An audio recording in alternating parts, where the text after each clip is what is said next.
33. CHASUS 33. That's where we. Um,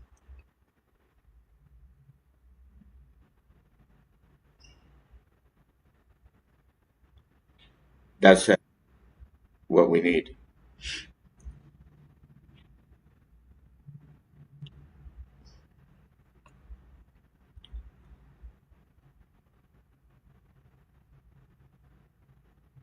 Um,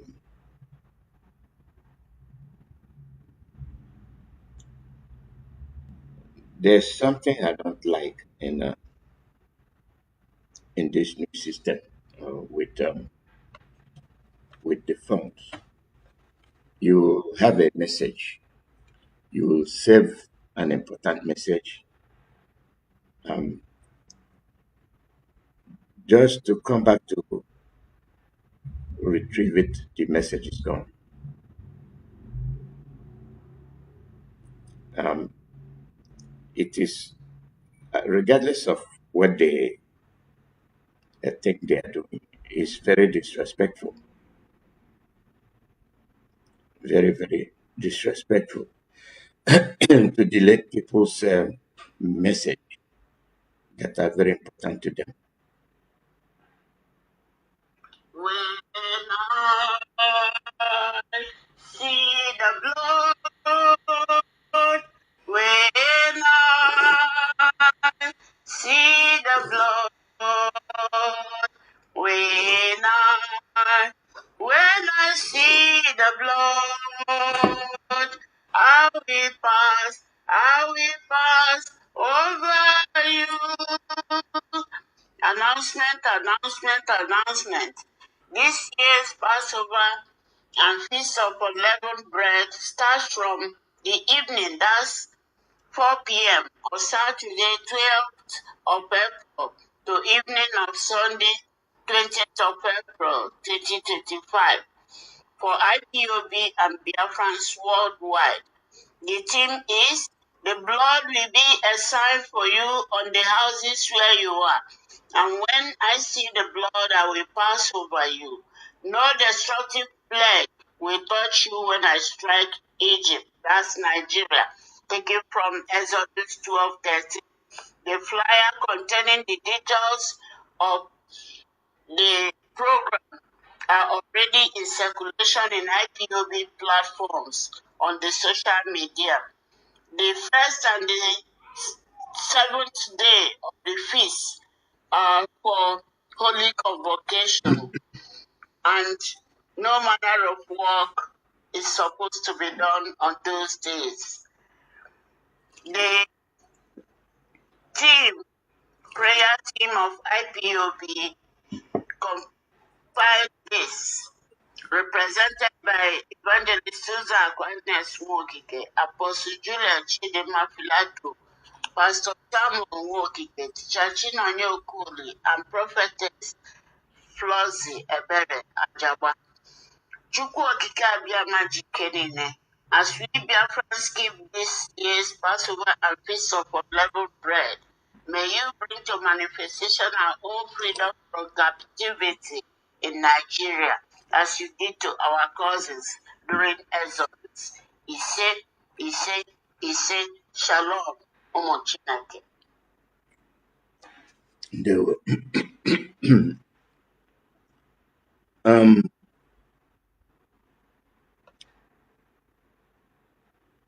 When I complain,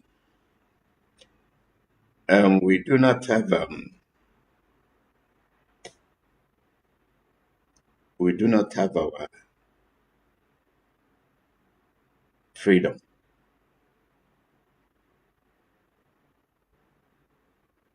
We do not have our freedom. Not yet.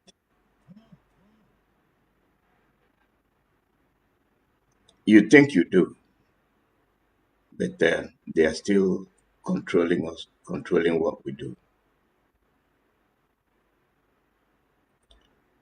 It is our duty to do all these things in a very prestigious manner. We that are the people being attacked.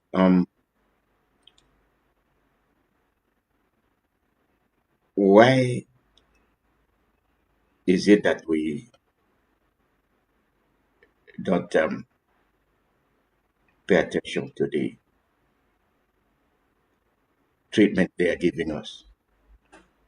They criminalize you. But they that are committing the crime are not branding themselves. They'll go as far as attacking the social media that exposes their evil deeds, their evil actions.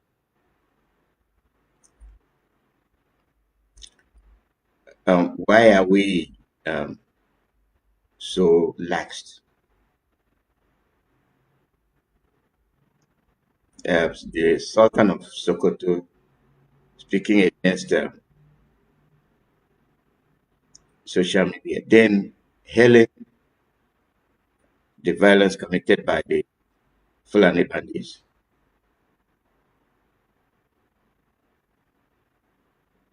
How much criminals, how much terrorists supersedes or overtakes a set of people that bombed a bus filled with 42 Hausa travelers in Sabombini.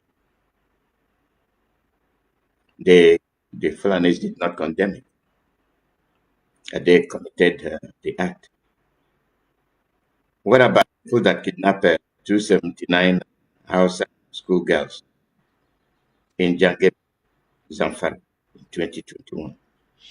They did not condemn it. These are the atrocities they are committing. And they present themselves as holy people that love you. They abducted over 300 Hausa Muslim students in Kaduna, December 2000.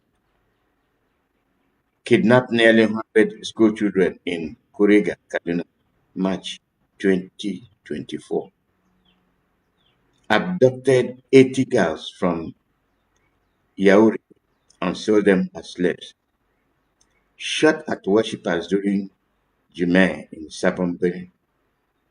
Opened fire on Muslims praying Tarawih in Zamfara. Burned a mosque and hospital in Zamfara just this week. Slaughtered the emir of Gobe and left his body to rot in the wild.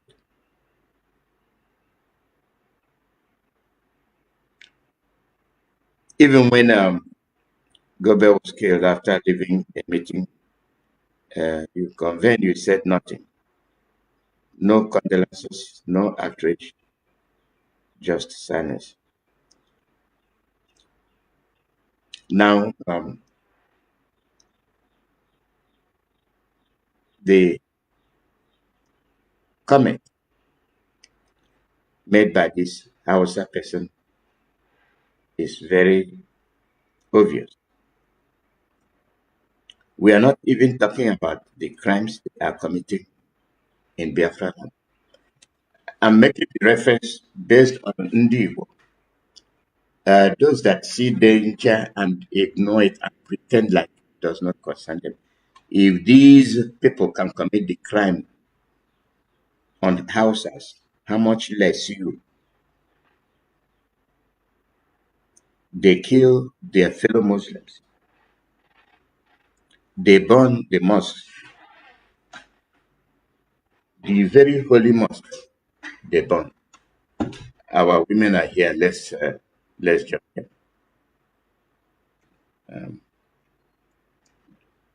They will and welcome.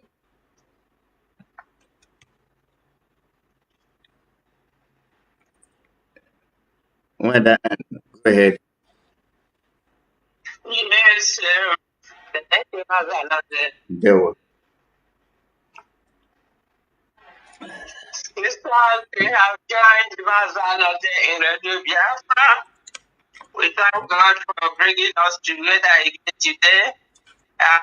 Mazi Alozie, we thank you very much. We thank you for all you do for the Biafra nation, for your nation. This have shown that you are a real citizen of Biafra. We appreciate you, Mazi Alozie. Keep on the good work by the grace of Chukwu Okike Abiyama.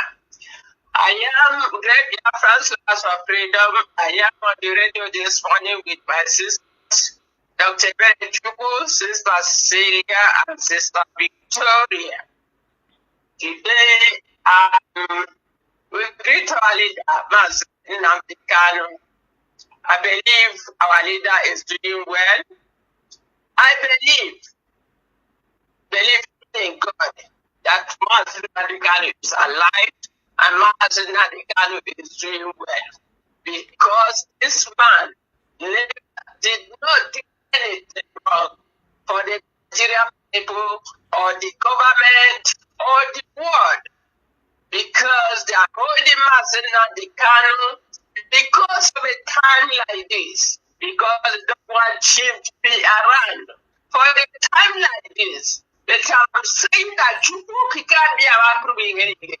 The only God Mazi Alozie worship that called you to this mission will set him free in a due time. That's what I'm asking.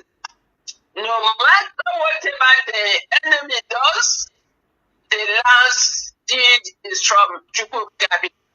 Because Mazi came for a good thing, came to save his people. Not only his people, but the Nigerian people. But no matter, they don't recognize it. As I greet our leader, Mazi Alozie, you know, I greet Lord Uchechi, that woman behind the man that, you know, have done wonderful to his people.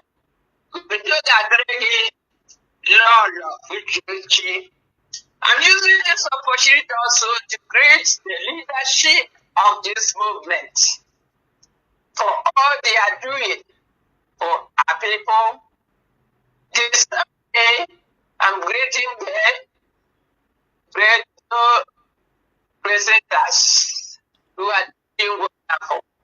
We listen from you, wherever you are speaking to across the world. We thank you very much for your teachings. You know, our gallant men and women in Biafra land will not forget you. We are always praying for you that you may grow in wisdom and knowledge, so that you can handle the enemies and send them back where they come from. Also, great Biafrans, lovers of freedom, wherever you are, of course, IPOB worldwide. There will not be DOS without IPOB worldwide. We thank all of you for all you're doing to make sure that Biafra land is secured.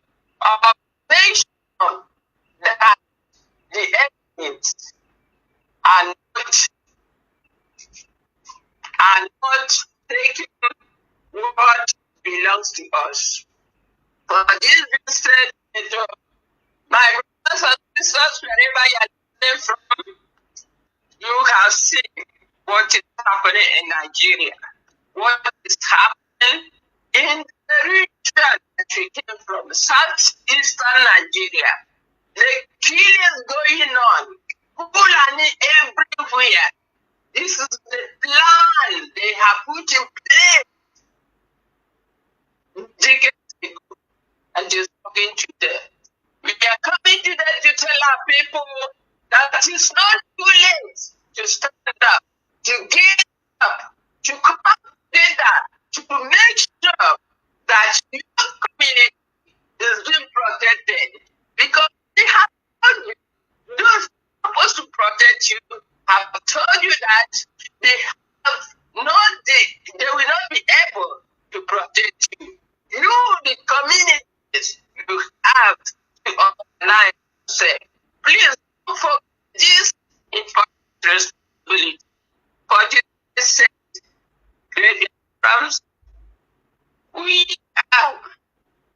in to, to our presentation this morning. And first of all, today is April 19th, 2025. And the court hearing of our leader is fast approaching on the 29th of this month. We believe and pray for Chukwu Kabiama that is well with us. So right now, let us move directly. Let me say, please, can you lead us in a very short prayer so that we can begin our presentation this morning? Yes, ma'am. Thank you, Mada. Thank you very much, my sister. Good morning, great Biafrans, lovers of freedom, and IPUB worldwide. Ndị ejechema, ndị ji isi ahụ mbụ and make a long day well. And we will begin with a prayer. Oh, Eze Chukwu Gabi, onye kere eluigwe kee ụwa. We plead with you this morning to keep our leader safe in the DSS dungeon where he is, because his hands are clean. And he prophesied what you put in his mouth. And today, all of Nigeria believes. But those people who hate us continue to hate us even now that they have seen that what he spoke was true. They continue to hate the words of the prophet. He did not send himself, oh God, you sent him. If you did not send him, we would have perished by now, because it's only through his words that we started to convert, to look, to actually observe what the Sokoto Caliphate planned for all of Nigeria. Today, because Mazi Alozie came on time, their plans was exposed before they wanted to make it known. And that's why we have become wiser, and that's why we have prepared to defend ourselves. We thank you, O God, Chukwu Kabiama, for sending such prophets to Igbo land. And because of that, O God, you also sent his family, his wife and children, those people who stand with what he preached. And you also sent leadership of the indigenous people of Biafra that we call the Directorate of State. We cover these people, Lord Uche Chikano, all the children of Mazi Alozie, and the Directorate of State of the indigenous people of Biafra. We cover them and put them in your hands. You protect them, you nurture, and you make sure that this thing that you have raised, this fruit, this tree that you have raised in the midst of lions and cockroaches and rats, that will continue to flourish in the land of Biafra. And in the same manner, I ask that you give gallantry to the men of Eastern and women of Eastern Security Network who protect that blessed land, the blessed land of Biafra. Give them gallantry, give them courage, give them what they need, and produce from us who are able to support them what they need to make sure that the land of Biafra and beyond is protected. And we thank you for the multitude of people that we call the indigenous people of Biafra, IPUB worldwide. Make every one of them sure in this mission that you have entrusted us in, that when we are walking in that mission, that we don't look to the left or to the right, because you did promise that if we pick up the plow and we stand on the plow, that we must not deviate to the left or to the right, otherwise we'll be perished. We don't want any of us to perish, and that's why we must stay focused on the mission. And Lord Almighty Chukwu Kabiama, we know what the mission is. The mission is to restore the sovereign state of the land of the rising sun. Make us all very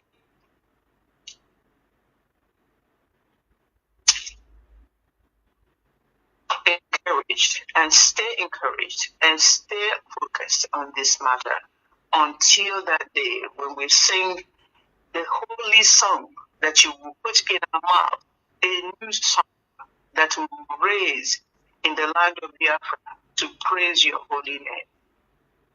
And all of this is because you have told us that this will happen through that same prophet, Mazi Alozie.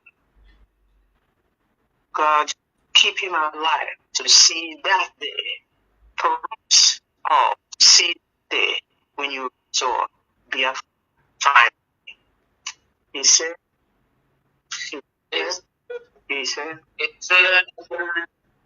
thank you very much. Let's jump into our program this morning. As always, the theme of our is called Biafra referendum and the unconditional and immediate release of the leader of the indigenous people of Biafra, Mazi Alozie. Now, first of all, as we mentioned, our leader from this beginning now, we know our leader is still illegally detained in the dungeon, no reason. Our question this morning is, did any of us heard anything about Mazi Alozie recently or any update from anybody? But first of all, I can say this that, as I said from the beginning, the hearing, the court hearing is approaching, and Nigerian courts have said that whatever that happened to Nnamdi Kanu, for instance, the coming military is the kidnapping of Nnamdi Kanu and saying that he jumped to bed, all of them are involved. Then, Nigerian court has also discharged Mazi Alozie from all the charges what they charge Mazi Alozie and said that no other court in Nigeria will charge Mazi Alozie for the same things in which they have decided to charge. But my question to myself is, why Mazi Alozie being innocent? Why is he still in detention today as we speak? Please, Dr. Pechuku, go ahead and let the world know what is going on. Thank you very much. Again, I want to let great Biafrans out there and the world at large to know that there is no reason to hold Mazi Alozie in the direct, whatever they call it, DSS dungeon. There is no reason whatsoever that Nigeria is holding Mazi Alozie because Nigeria hates truth. Period. There is no reason. No other reason except that Nigeria hates truth. One of our brothers, when he calls Radio Biafra, calls Mazi Alozie Onye Eziokwu Ana-Amikpe. Onye Eziokwu Ana-Amikpe. Because he spoke the truth, that's why they are against the evil forest government called Nigeria is holding him. His court case is coming up on the 29th, as you mentioned. They will continue it on May 2nd if it needs to continue, and also on May 6th if they need to continue it. So these 3 subsequent days have been allocated for Mazi Alozie to reappear in the High Court of Nigeria in Abuja.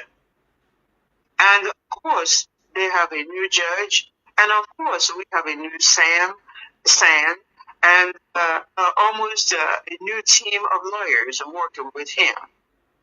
What we are saying is they have moved the charges that they had initially, they dismissed almost all of them, and now they tap on terrorism charge to Mazi Alozie case. I want to tell you, great Biafrans, they are running helter-skelter, they are running from pillar to post. They are going here and there, trying to concoct something new, something different, something that sounds good in ears of the evil people who live in Nigeria and their government to continue to hold our.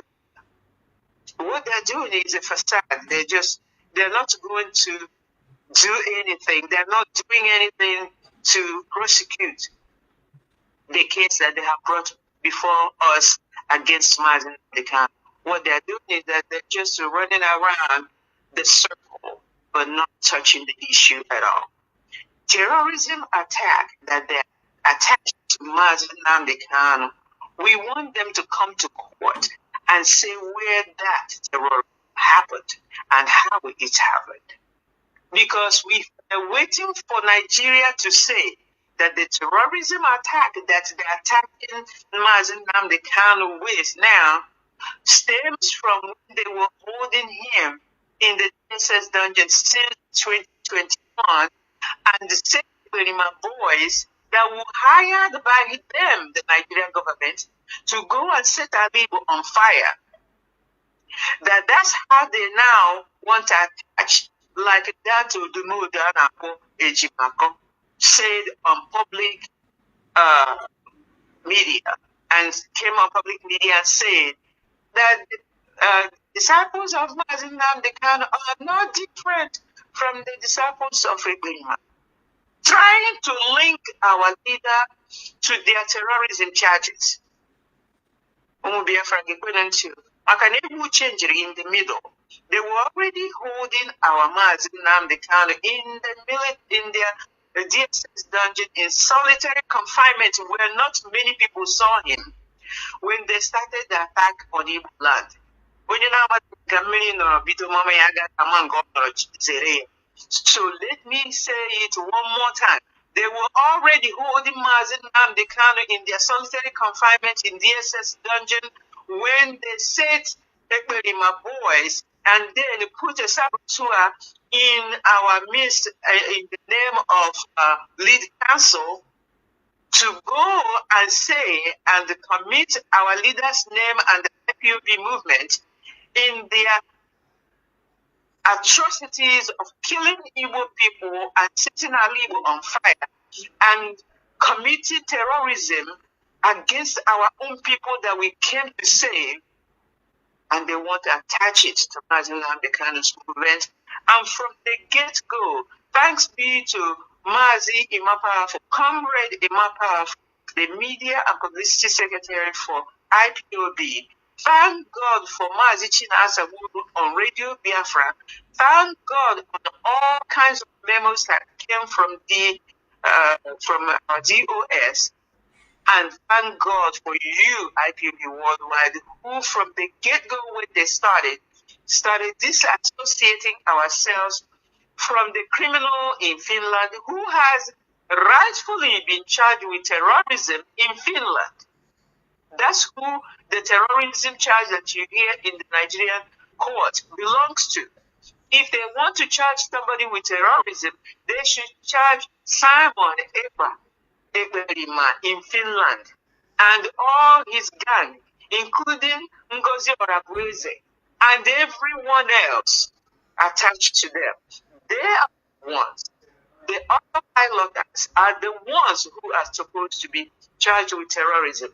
We know nothing about them, and they have never been IPOB. Go and check. There was not one day that Simon Ekpa's name appeared on any IPOB book as an IPOB member. In the United States of America, where we are, there has never been a day when Ngozi Orabueze, his deputy, appeared in any book in the United States of America in IPOB as a member. So let me make it clear that the terrorism charges that they are leveling against Mazi Alozie right now belongs to Ngozi Orabueze and Simon Ekpa.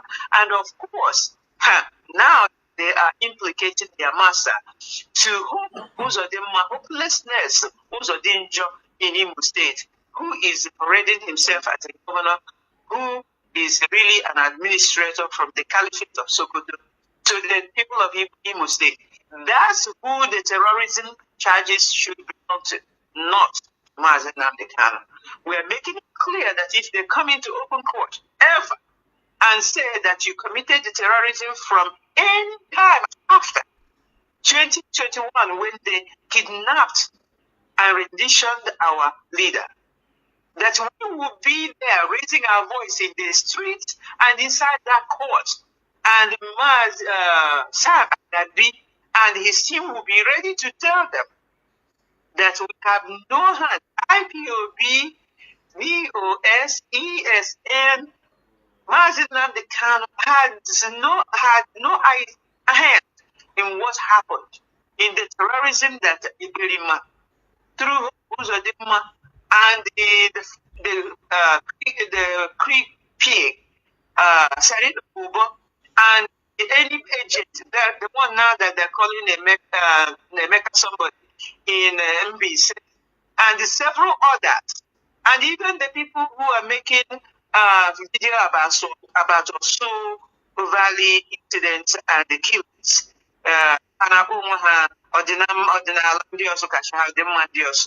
Those criminals, they are all linked together that committed all these heinous atrocities in our land.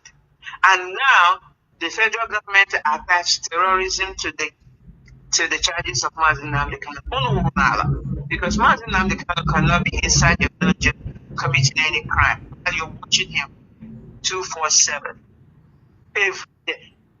No, he didn't commit any crime. And let me tell you, IPOB told you from the minute you said it that he didn't commit the terrorism charges. Jay, go and look at all of the press releases, all of our radio broadcasts.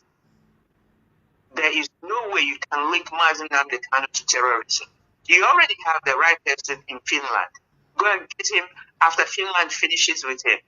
And I think he will serve a lifetime imprisonment in Finland. So if he has anything left after that, if you want to give him a second life imprisonment in Nigeria, that's who your guy is. Let Mazi Nnamdi Kanu go, because terrorism, it was not committed by us, by him, or anybody concerned with us. But bring him to the open court on the 9th and let's hear what you have to say. But there is a is with us to protect us from your evil thinking and your evil conniving and evil ways. Thank you very much. Thank you very much, Dr. Veretuko. Charging Mazi Nnamdi Kanu terrorism is, they know very well that Mazi Nnamdi Kanu is not a terrorist. They know who the terrorists are. Those who proscribe Mazi Nnamdi Kanu, they are the one terrorists. The lawmakers of Nigeria, from the man who calls Sultan of Sokoto to Shetima who fought Boko Haram and the others in the North of Badia, they are walking around. Nobody knows them. We take innocent people, they love them. For example, Mazi Nnamdi Kanu, what is he doing in detention? And let man suffer for Nigeria while the terrorists are going, walking, killing people with AK-47 and kidnapping. My dear sister, I'm sorry, sister. Mother, there's a name that I need to mention that is very important in this case, because that is one of the men on the ground in Imo State that they're using. But there was an intel one time that this man, his name is Etelbat or the this man, I have said this on Radio Biafra. This Etelbat or the was when intel from M-Branch came to the Directorate of State of this indigenous people of Biafra. When the intel came, he was running to connive. He was the one on the ground in Osu, because this is Etelbat. He was running around trying to push this narrative that Mazi Nnamdi Kanu's people are committing this heinous crime in Osu. When that intel came, people in IPOB, men and women of caliber, called him, and I happened to hear it happened to be there on that meeting, that he had said, no one there, and I would say, IPOB association on the shad the popular IPOB, popular ESN, no one, no near the resolution also, Obakarandi say, criminals into us. And after we busted him up that day, he ran into, I think he took his phone. And you have heard me say this. He took his phone, I think he ran into a base. He was around Imo State capital access that day. He ran into one of the places. I think he was trying to record what IPOB members were telling him. And that is the end of Ihakan also. No matter that these people on DOS, they are working 247. After they spoke to this man ran away and hid himself, and then they came out with this ordinary and whatever, making videos, trying to pin their own people's criminality onto Mazi Alozie. And we're standing here and saying, no, you can't do it, they tell that. But you cannot do it. And the woman making it gonna get us with the line we are also danger. You cannot do it. You cannot pin your crimes on us. I need whiter than white and whiter than snow. So I need chasing Nigeria for Ghana open court. We are sharing and Mazi Alozie committed terrorism. Thank you very much. Thank you. Great reference, you had it well. Sister, please, what do you think? Why is Mazi Alozie still up there? Thank you. Thank you very much, my sister. It is sad and it is also a shame that in this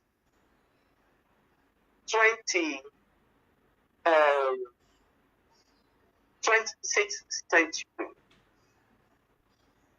we are still talking about illegal imprisonment of an innocent man. It is indeed a shame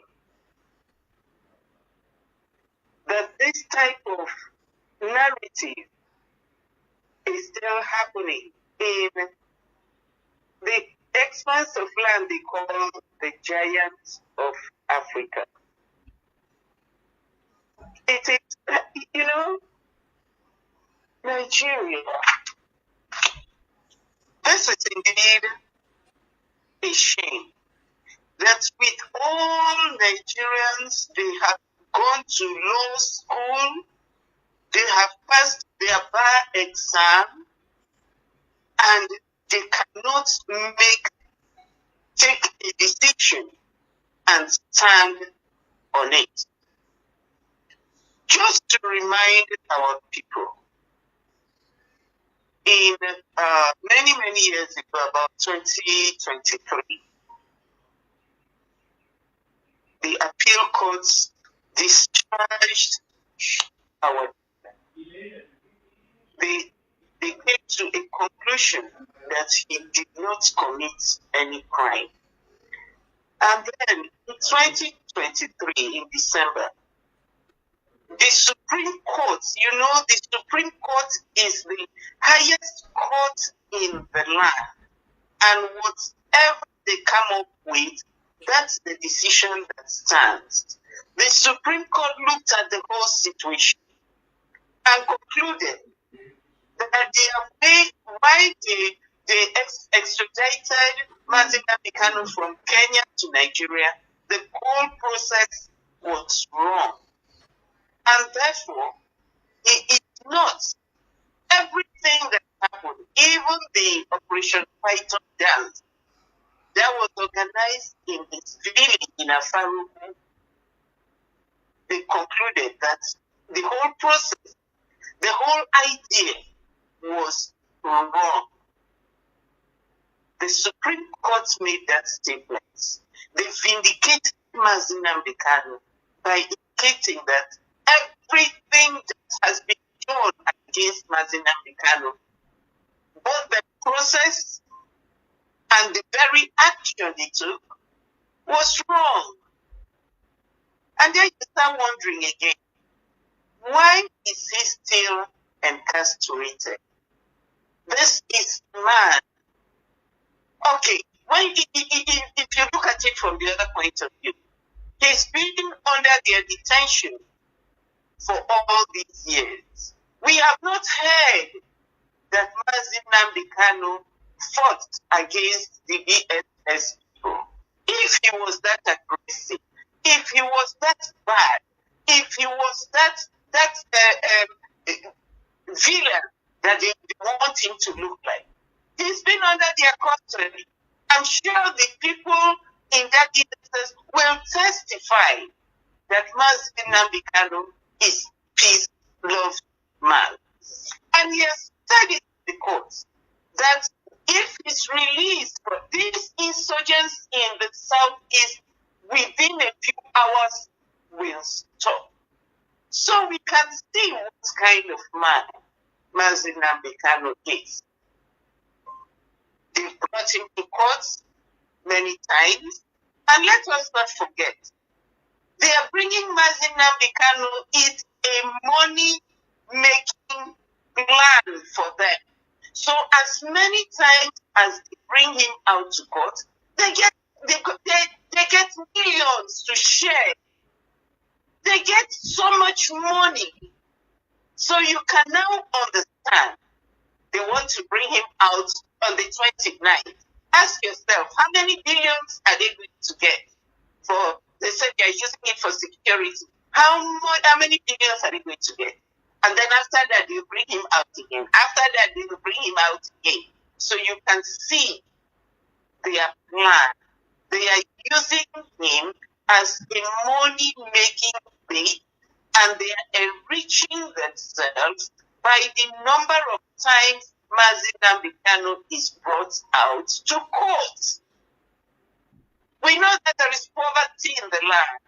So you can now see how they enrich themselves by incarcerating an innocent man. Mazi Nnamdi Kanu has not done anything wrong. The whole world knows. Even the deaf can testify that Mazi Nnamdi Kanu has done nothing wrong. We also understand that there have been one judge after the other. All these judges are fighting for their own pockets. That's what they are fighting for. Can you imagine that human beings like Gumi, who has been the go-between between the government and the terrorists, Gumi is roaming around. Nothing has happened to Gumi. Gumi is a free man. Look at the governor of Kaduna. You know, all of these people who have made derogatory statements, all sorts of. So one of them even came out to say that terrorism is a business. So you can see when a Nigerian tells you he's doing business, you know what that is all about. He's now saying terrorism is a business. A business like somebody going and buying goods, coming and sell and making profit. For them, terrorism is a means of making profit. That's what he's telling us. And as long as they have Mazi Nnamdi Kanu, they feel that, yeah, they can make money. But all these people making all these other statements, stealing, doing drugs, doing all sorts of things, and nobody is incarcerated. But Mazi Nnamdi Kanu. Doesn't that tell you something? That Mazi Nnamdi Kanu is a threat to them. Mazi Nnamdi Kanu is his personality that they all sit and they say, how can the Igbos have this kind of a son? They are so jealous of him. They are all looking at him like he cannot be of Igbo extraction. He has to be of Fulani extraction. But shame, Mazi Nnamdi Kanu is of the Igbo extraction. You can hate him all you want. You can hate him till next year. He is his son, a good son of Igbo land. And this is why they hate him. This is why the continual incarceration. This is why every time they are changing the coding, they know what the truth is. Come up with a cogent decision. No, they will not come up. They know what the truth is, but they want to parade every day. Every time they bring him out, they take him back. They bring him out to court, they take him back. Mazi Nnamdi Kanu ought to be a free man. He is indeed free. Mazi Nnamdi Kanu has been discharged and acquitted by your own courts in Nigeria. And that court also affirmed that no other court in Nigeria is qualified to handle this case because he has not committed any crime. So, my people in Biafra, let us be encouraged. Be strong. Be very courageous. We have a great leader. We have a leader who remains focused. We have a leader who cannot be tempted by all their charade. He cannot be moved. Whatever they want to say, he has even said it. If you want me to remain here for one more year so that my people will be free, that is his main game. That is his objective, to free the people of Biafra. And we all need to surround him. All Hannes said, you need to surround him. All those terrible governors in the East, you need to support. Come out and turn your heart. You need to support our leader, Mazi Nnamdi Kanu. Because, and this, you know what, these governors in the East, another thing is, they fear that Mazi Nnamdi Kanu coming out will overshadow them. That's another thing. Somebody like Hope Uzodinma. Why do you think Hope Uzodinma, being the chairman of whatever it is in the East, why do you think he doesn't support Mazi Nnamdi Kanu? Because he's scared of him. Hope Uzodinma is scared of Mazi Nnamdi Kanu. He knows that what Mazi Nnamdi Kanu will do in 1 hour, he will never achieve it in his lifetime. And this is why he continually says, oh, baby, keep him in DSS, don't you? But Hope Uzodinma, let me tell you right now, Mazi Nnamdi Kanu is a free man. You see, if you are not free in your spirit, if you are not free in your spirit, just like you are, Hope Uzodinma, that's why you go to bed at night, you cannot sleep. That's why you move around with you don't even live in Imo State, you live in Abuja. That's why, because you are not free. But Mazi Nnamdi Kanu, let me tell you, he is free in his spirit. And that is the greatest freedom anybody can have. And so, we are saying, Biafrans, be strong and supportive to Mazi Nnamdi Kanu. Let all these saboteurs like Hope Uzodinma, all these saboteurs in the East, let them deal with their own poison. Let them drink their own poison because they are trying to hurt an innocent man. I know Uzodinma, okay, I take him out. Man, we go, all your generation, they will suffer from this thing that you're doing to Mazi Nnamdi Kanu. And then when you look at the government also, you look at all these people they are also scared of Mazi Nnamdi Kanu. Just his name make their pride fever on their way. Because Mazi Nnamdi Kanu is a man of integrity. He is a man that stands for the truth. We are light, we are lighter than light. And that is the way Mazi Nnamdi Kanu. All of you blackmailing him, you, your generation, your family, all of you will suffer from this thing that you are doing to an innocent man. So, my dear people, Mazi Nnamdi Kanu ought to be released, physically free. Even though he's free in his spirit, he wants to be physically free. He wants to go and raise his children. He wants to be the mouthpiece for those who cannot talk. He wants to be the leader that God has called him to be to the people of the East. Listen, Mazi Nnamdi Kanu is ought to be released from that dungeon. All we are asking as Biafrans is one, a referendum, a supervised referendum, and we are asking to head to our own nation. And Nigeria understand, the earlier you divided that country, the better it will be for you. Look at the way things are going now. Look at it all hemmed around the detention of Mazi Alozie. If you do not know, you will fall and fall and fall until you get to the abyss just because of Mazi Alozie. Release him and you will release yourself. Release him and you will have some peace. Release him and you will start thinking correctly. But as long as you hold him in that incarceration, as long as he's detained, you will slide until you get down to the abyss. Nigeria, be wise. Mazi Alozie ought to be a free man, and Biafra must count to this. The other day I was watching Go One. After all that war, keep Nigeria one. Look at what Go One is going through right now, standing in front of the media and crying. When I saw the tears, I said, "Whoa, crocodile tears!"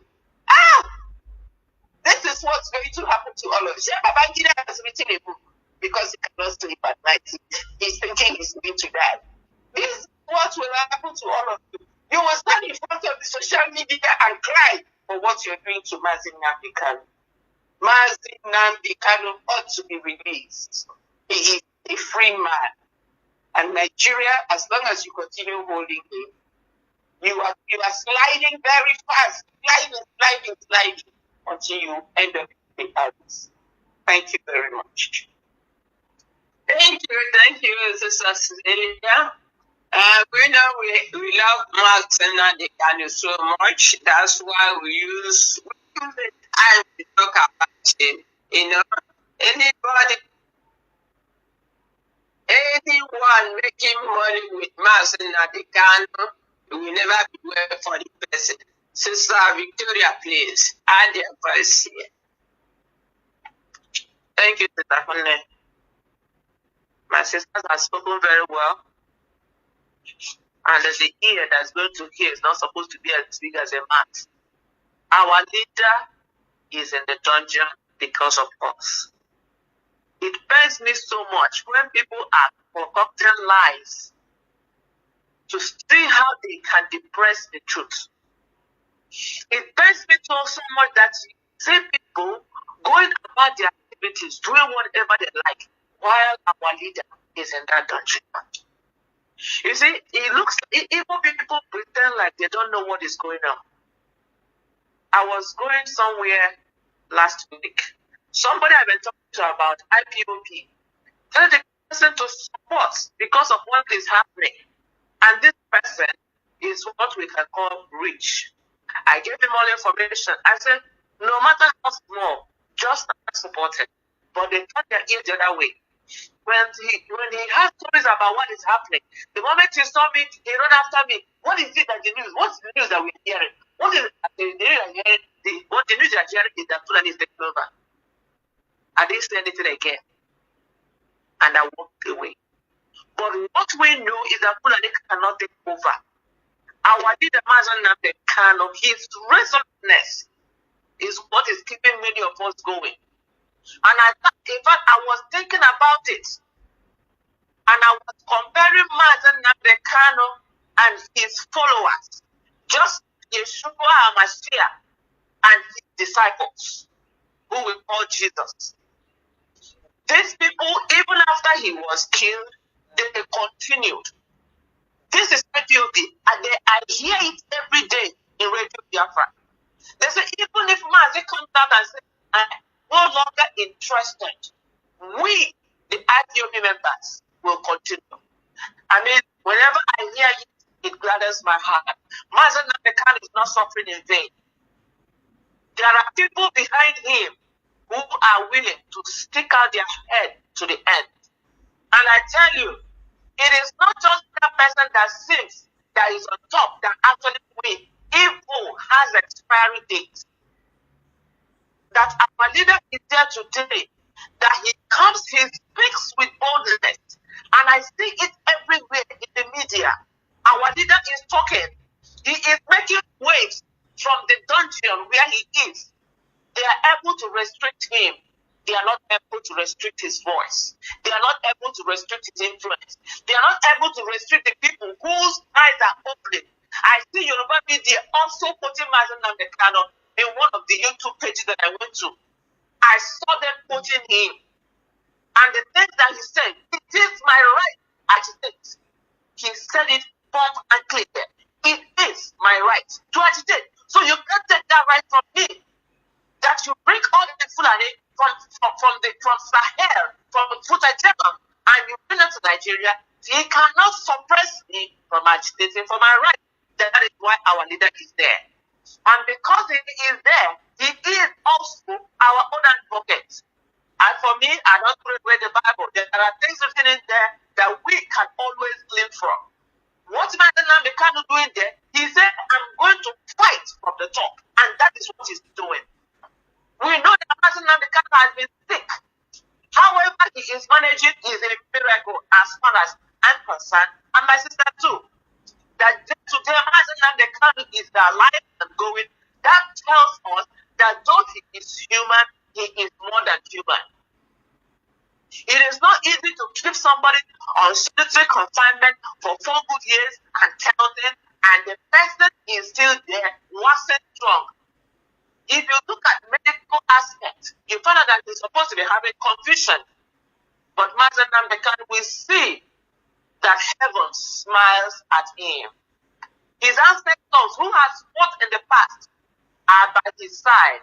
Even though we have people in Biafra land who are walking away from the truth, yet the truth is pulling them back. There are many people. I was also surprised when I was listening to Radio Biafra. Some people who said they are not evil are now coming back. They now understand the truth, and some of them are retracted. That is why Mazi Nnamdi Kanu is there. That is why he is there. But I know that there's an expiry date for the punishment he's receiving, for the beating that he's receiving, for the poisoning that he's receiving, for all the evil lawyers that are coming around him, and all evil brethren that want to sell him for personal gain. There is an expiry date. There is no way it will continue like that forever. Therefore, I want to encourage everyone listening. Our leader is not there in vain. He has disciples who have decided to stick out their head and continue working. They have decided to stick out their head and do what they're supposed to do. And I'm encouraging everyone who are working for the restoration of Biafra not to give up. Until it is over, it is not over. Please hold on tight. Many people would have dropped out of this race if not that we know that there is no more back to turn. Many people would have just said, okay, I throw in the towel. But there is no back to turn. For that reason, our leader keeps going. We also keep going. At the end of everything, Biafra will be reborn. Our leader will be celebrated. He has written his name in gold. Nothing happened to him in as much as they can restrict him, restrict his voice from still educating people, even though he's in the dungeon. They cannot stop Biafra from being reborn. Biafra will surely come. Thank you. Yes, thank you. Yes, well spoken. Let me tell you, you said Mazi Nnamdi Kanu is not there in bed. Truly, Mazi Nnamdi Kanu is not in bed. For instance, let me say this. If Nigeria was, or it is a country, and the people are together and they appreciate themselves, what the people of Nigeria will do today is to be in mass, protest, thank mass that they canon for all the revelation that they gave to Nigerian people. It's not only Biafra. Mazi Nnamdi Kanu made what is happening today known to the people of Nigeria. But today, see, you don't hear anything. Only Biafrans talking for Mazi Nnamdi Kanu. Other Nigerians, they are unappreciative. This is what I have to say. Mazi Nnamdi Kanu ought to be released. I'm telling you. Mazi Nnamdi Kanu is truly a leader of Ndibu. Ndibu, us, we need the influence of Mazi Ghana right now. There's nothing we can do. In the condition in which we are today, we need Mazi Alozie. How people like Mazi Alozie are in Biafra land today? We have many of those who allude to the terror to kill their own people.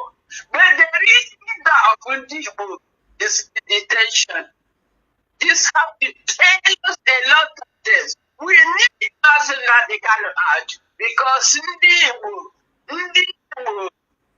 Igbo ihe ga-emekpa anyị o, ihe ga-eme anyị, ihe na-esogide ọ ga-abụ nwoke ahụ. Ma ndị bi ọzọ si no enough is enough. Ndị na-eso n'isi onye niile.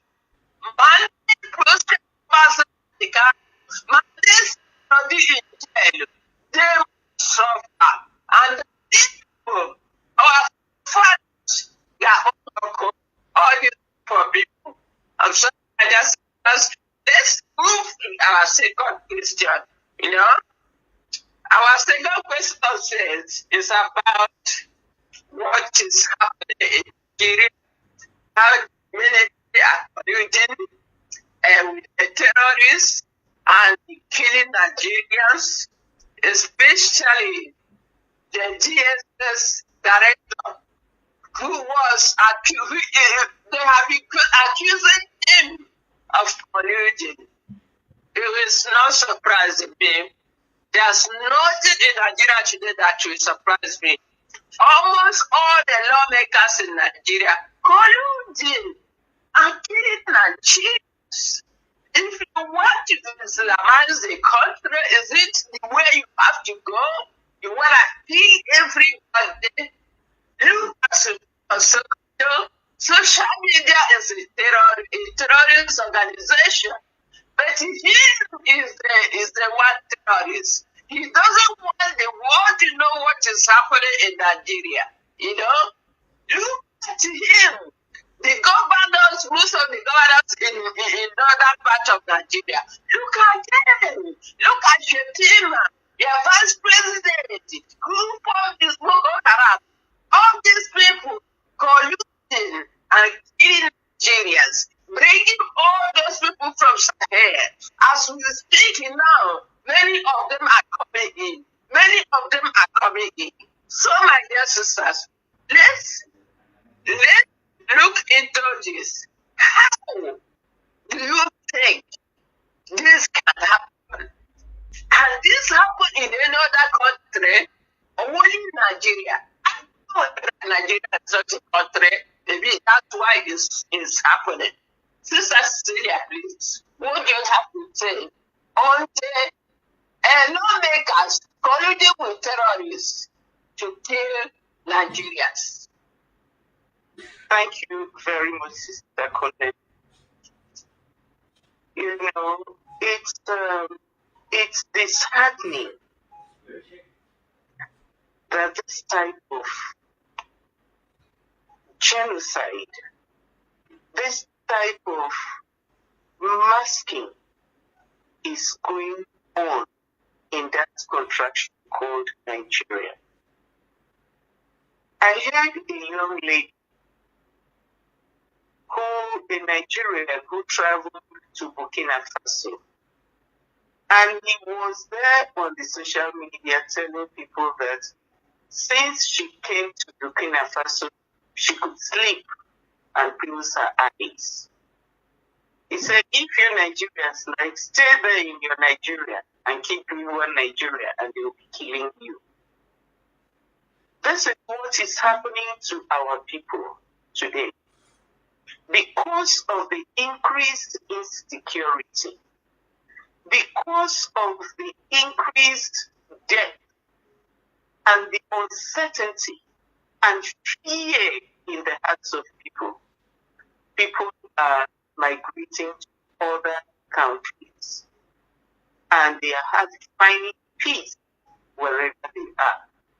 But a person's home is a person's home, whether you like it or not. So this brings me back to Boko Haram. We all know how these politicians brought in Boko Haram during the reign of Jonathan because they wanted to make sure that Jonathan left the presidential office for them. It eventually happened. And I think when these terrorists were asked to come to Nigeria, you know they are not from Nigeria. When they were asked to come, they were promised that they were going to give them the land which the Southeasterners are occupying today.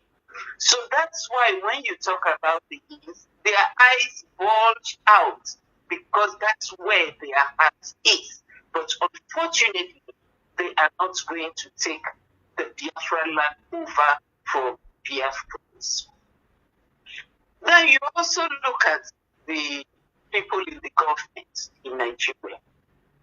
You see that this attitude runs through from the top to the bottom, from the presidency to the police, from the presidency to the army, all over.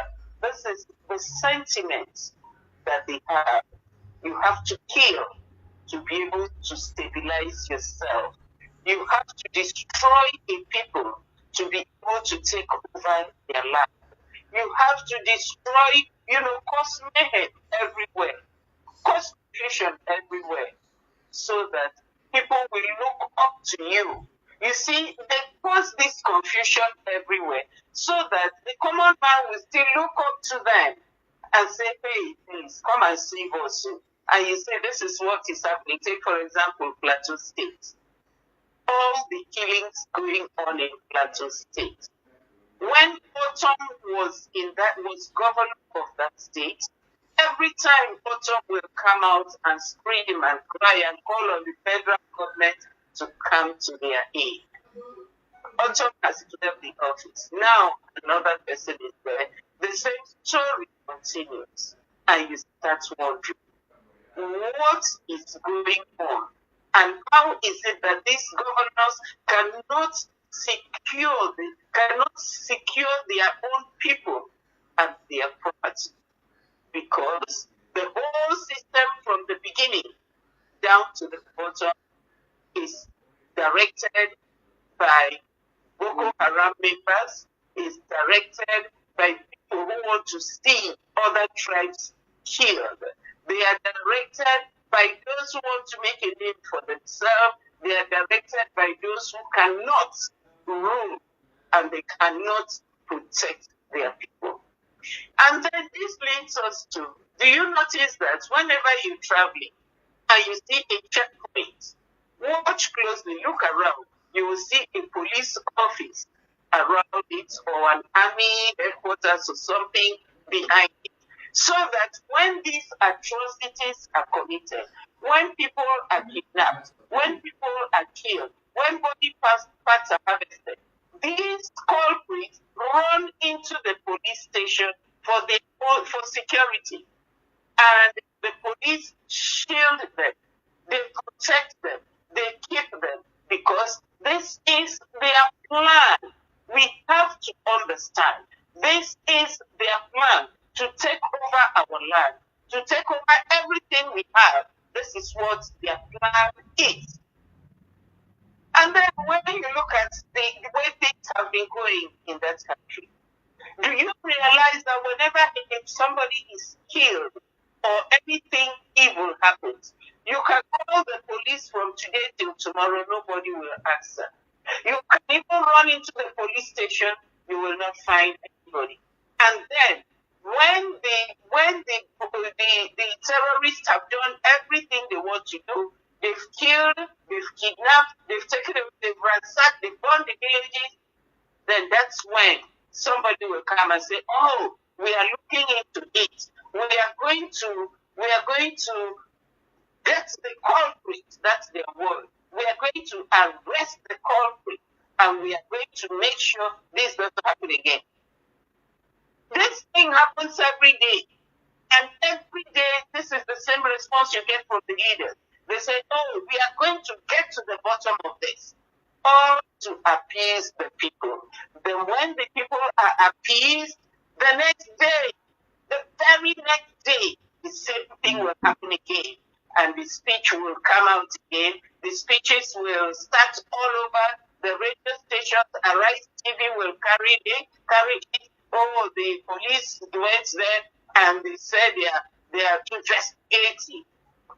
With all the killings, with all their investigations, you can tell if anybody has been arrested. There has been no arrest. And every day, the same thing is perpetuated, and the common man continues to suffer. And then I was looking at the appeal from the DSS director. DSS, like I said, from the government to the DSS, to the army, to the police, all of that. Do you remember one time when somebody said that a Boko Haram person is even qualified to be the president of Nigeria? I said, wow. This is what it's at the back of their head, because they are working in conjunction with Boko Haram. They know who these people are. They know where the Sambisa forest is. They know what to do, but they don't want to do it. Do you remember when E.H. Rika wanted to go to Sambisa forest and clear that forest? This was why E.H. Rika was retired, because they didn't want him to go into the Sambisa forest and disrupt their business. In fact, this is a business for them. They kidnap people, they ask for 60 million, 100 million. Even those who don't know how to write it, even those who don't know how to call million, they are asking for 100 million, 50 million. Now, you know, as if they know the value of money. Because it is now a business. They are working in conjunction with Boko Haram. This is what they do. Most of them, this is how they survive. This is how they get money to run their families. This is how they do what they do, because they look at this kidnapping, killing, selling of organs as a business. You look at what is happening in Nigeria. Why is it that every day, do you know that just this past week, 11 more people were killed in Gowan State? Of all those were killed, only about 15 of them, 11 more were killed. And I'm asking, you say you have police, you have this, you have that. Nothing is being done. All of them are working in conjunction with one another. Look at your president. He's gone to France. He's gone to France for the last 2 weeks. Nigeria is burning. He's in France enjoying himself. Does he really care? They don't care, because this is an orchestrated plan. This is a plan that they are executing. This is a plan that they had mapped long ago, and they are planning it out. The whole thing is playing out before our eyes, and those who do not know are surprised. But do not be surprised, but because this is a plan that is now being played out. Our people are dying every day. And then you start wondering, okay, if this is a national plan, what is our own people in the doing? No, nothing. They are all puppets of the government. And this is why they don't care. They don't even want to know whether people are being killed. They themselves will plan it. They themselves will bring in Boko Haram. They themselves will tell them, okay, come on, the land is open. And this is why these people can travel from the north in those Dangote trailers, travel with ammunition. Nobody checks them. Nothing is done, and they bring it into our land, because they are all working in conjunction with one another. Therefore, we cannot be deceived. No, we are too wise for them. We cannot be deceived. Oh, yeah, because police, my army, my even when you call your interest attack, you have to defend yourself. Self-defense is not a crime. Self-defense is not a crime. Ebe ha bịara na na ha ga-ekwu anyị nwakwa jiri nke ọbụla iji bichie ike defend onwe gị ekwekwala urute gị bikonu onye nwụrụ anwụ anaghị apụta ọzọ ndụ a ọ nọ n'otu mgbe ka na bịa na ndụ a nke gị ga that chapter is good. Your life is shortened. All the dreams you have are all gone because of any atom of respect themselves. They don't have any atom of respect for the job they are doing. They say they want to be army. If you're army, you must know what your resume should be, what you're employed to do, to serve and to protect the people. That's what it is. And this also reminds me because we Nigerian army because we never now go outside now get me actually your interest at heart. No defend defend is Makinde and the men are carrier. The IDP camp na IDP camp ebenjara. Onye na defend your. Thank you.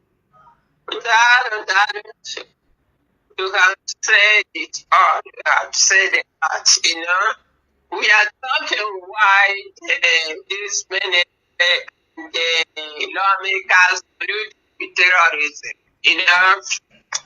Can you think some time ago, this is ongoing, that even Boko Haram will be heads of soldiers and nobody will talk about it. Even the president will not make a comment. Even Abe Director, Christopher Musa, none of them will say anything because they know what is going on. Remember that this same army we are talking about, they will prepare Boko Haram and send the other armies for Boko Haram to take the this of something like this. Own people, because we all know they are on mission to complete that agenda, which they them know themselves. Sister Victoria, please, can you add your voice on radio short? Because Cecilia said it. Yes, thank you. Thank you. This happened. The situation in Nigeria with the military, with the government, I don't think it is anything new again to anybody. If anybody in that contraption ever said it is new to them, that means the person is just in the group of people who has been destined to die. That is exactly what it means. Now, talking about the director of DSS. If you take your mind back to that time, he came and made the announcement and give an instance of a community that had to fight until they kill. When he made that instance, at the back of my mind, what I was saying is, these people, you're telling the community to go ahead and fight these people. What it means is that they have their same guns, and the people don't even have food to eat to afford the machine gun that all of them has equipped them with. And you are sending the people to go and fight them because your police and your military is not enough. It was a red flag for me, even though I did not say anything about it there, but I knew in my heart that there is something behind a whole director asking civilians to go and buy gun and begin to fight terrorists. That is the red flag.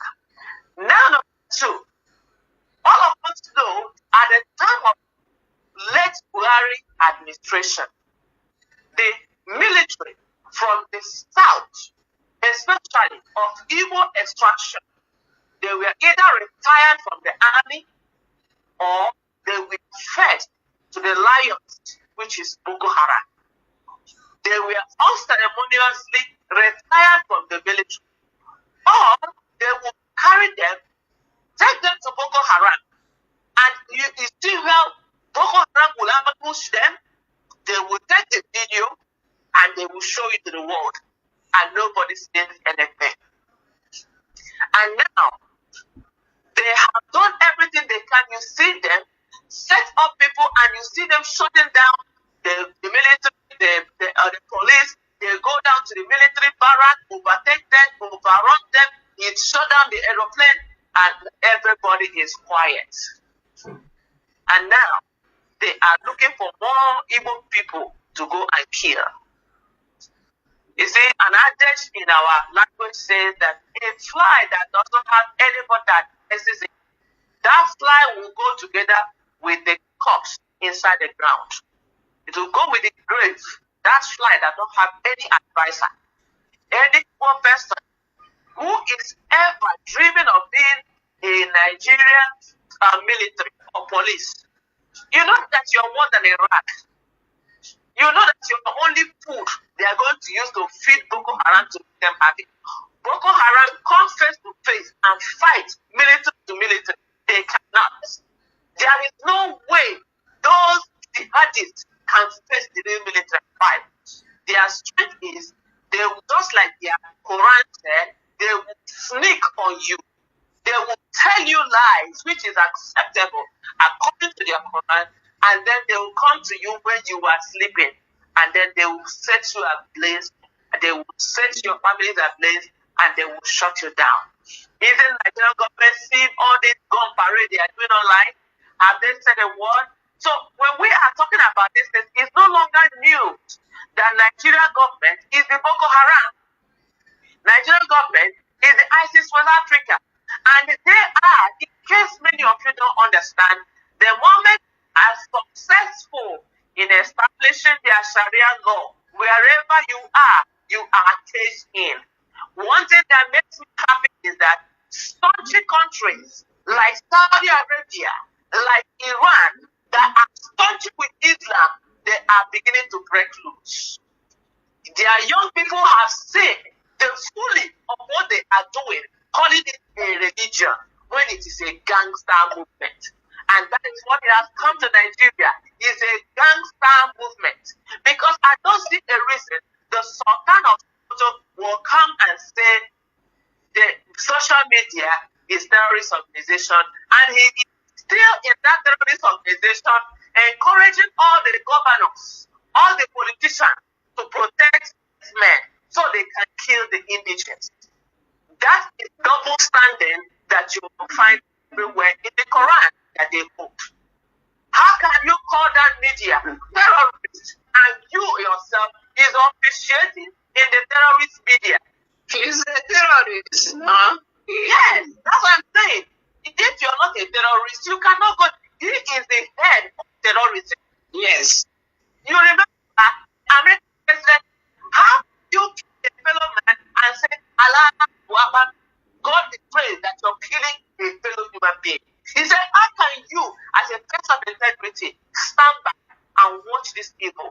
And it's unfortunate that our people has got into this evil. And now they are colluding with Marudi Fulani to go and take over the land of the people, which is something that Mba is doing in Enugu right now. When he takes the people out from their communities, they and their military will now go and take over. And now begin to plant money. There is one promise. You can do all you want to do one day. Biafra land will be restored to the owners. And all of you that are Marude people, you have your feet outside. You can get pregnant all the people that you want. I thank IPOB for the plan of what they have. Biafrans, they want. Going to be anything in Nigerian government is putting your life for sale. And for sale, you're not going to get penny from that sale. You will die. You have heard all the stories of people whose husbands die in fact, there are some stories I listen to, I cry. Even when the woman that was saying it, even when her husband was deliberately shot, but he made it alive. And they brought this man to a hospital that is Nigerian government, what they did was, when the man refused to die, they have to inject a lethal medication into that man. And the woman said she was watching her husband turning in color from the feet.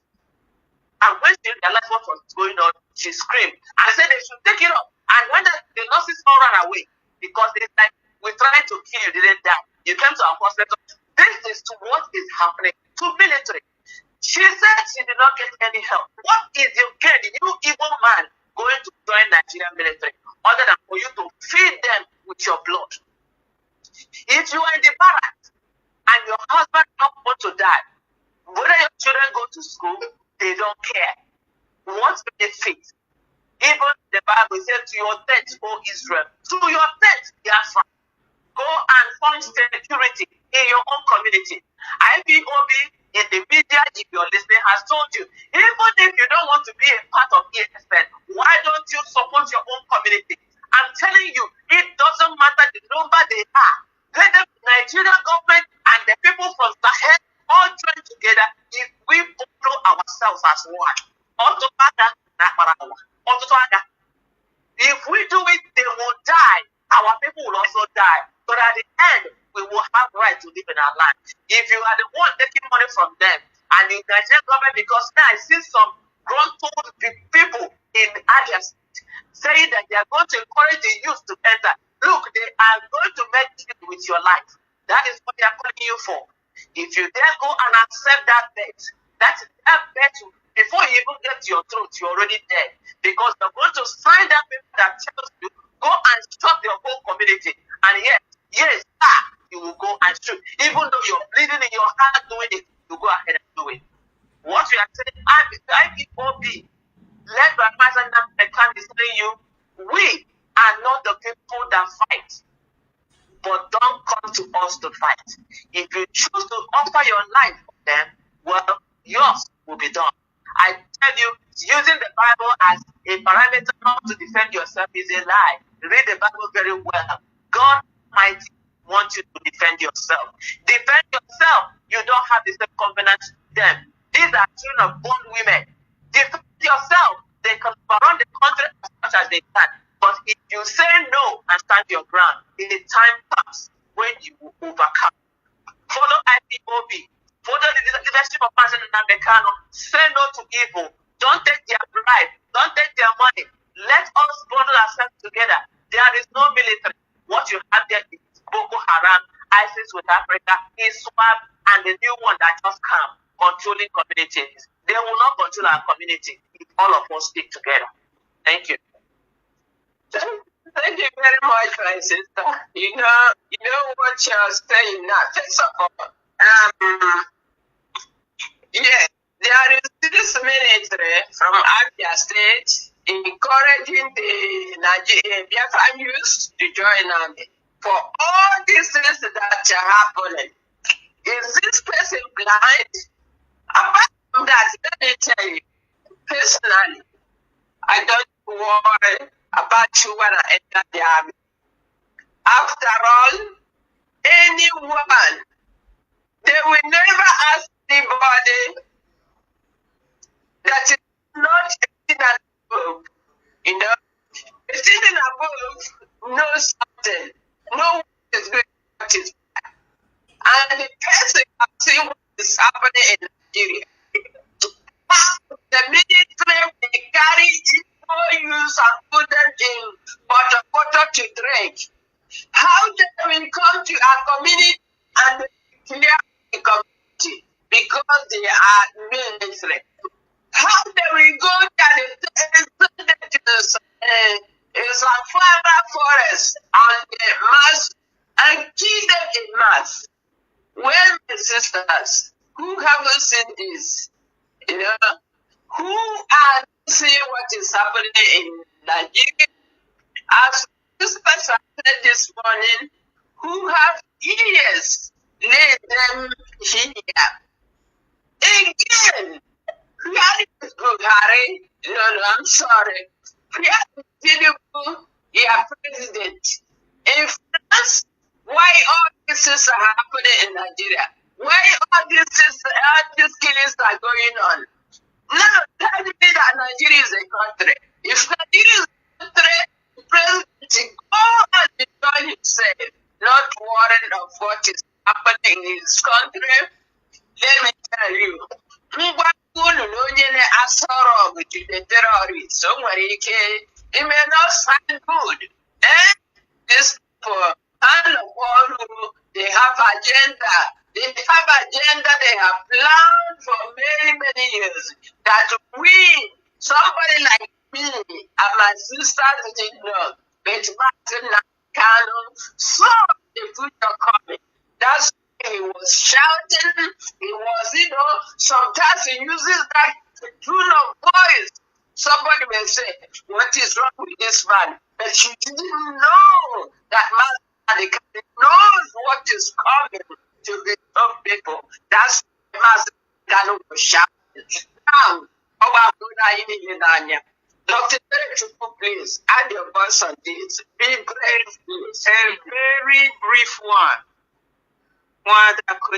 You said it might not sound good. Who cares what sounds good? This is Radio Biafra, a citadel of knowledge for the restoration of Biafra. That's what my brother, the scavenger, calls into Radio Biafra to say. Comes from he says he's from Africa, South Africa. That's where he comes from. He calls this the citadel of knowledge. My sisters have said it, laid it down for you. Mazi Chinasamuru says, if you don't get it, forget it. If you don't get it at this point, forget it. You don't get it. If you don't listen to Radio Biafra, you don't get it. And so, why are we talking to you? You're not really the one we're talking to because you know already. But if you're listening to Radio Biafra and listening to us, and you have the influence to teach other people, because on Radio Biafra we are students as well as teachers.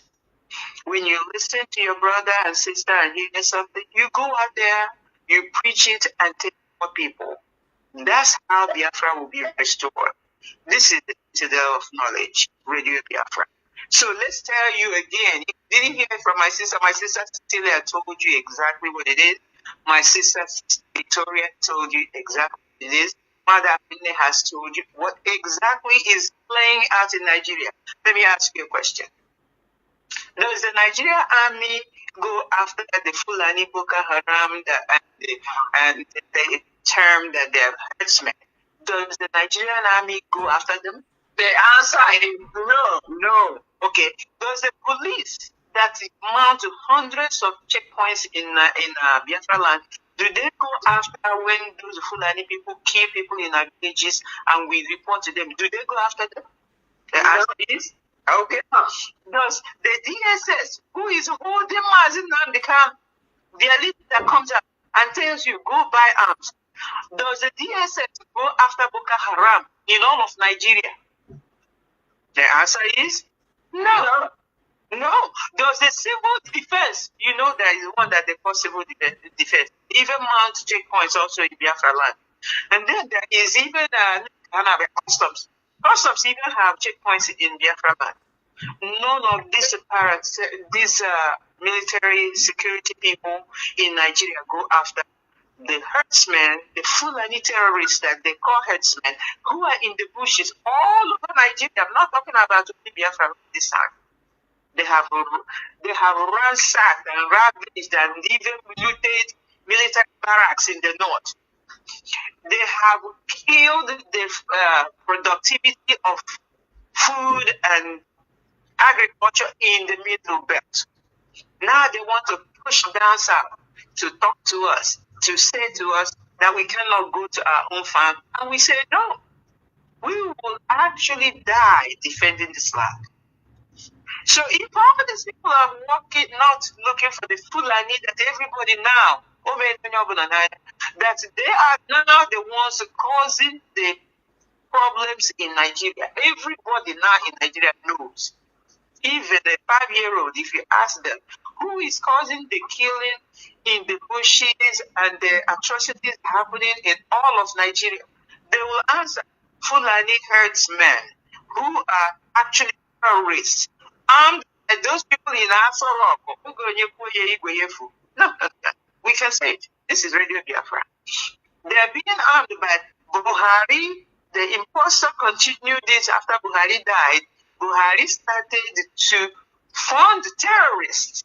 But they started like Mada Victoria mentioned way before Jonathan Ebele. Jonathan.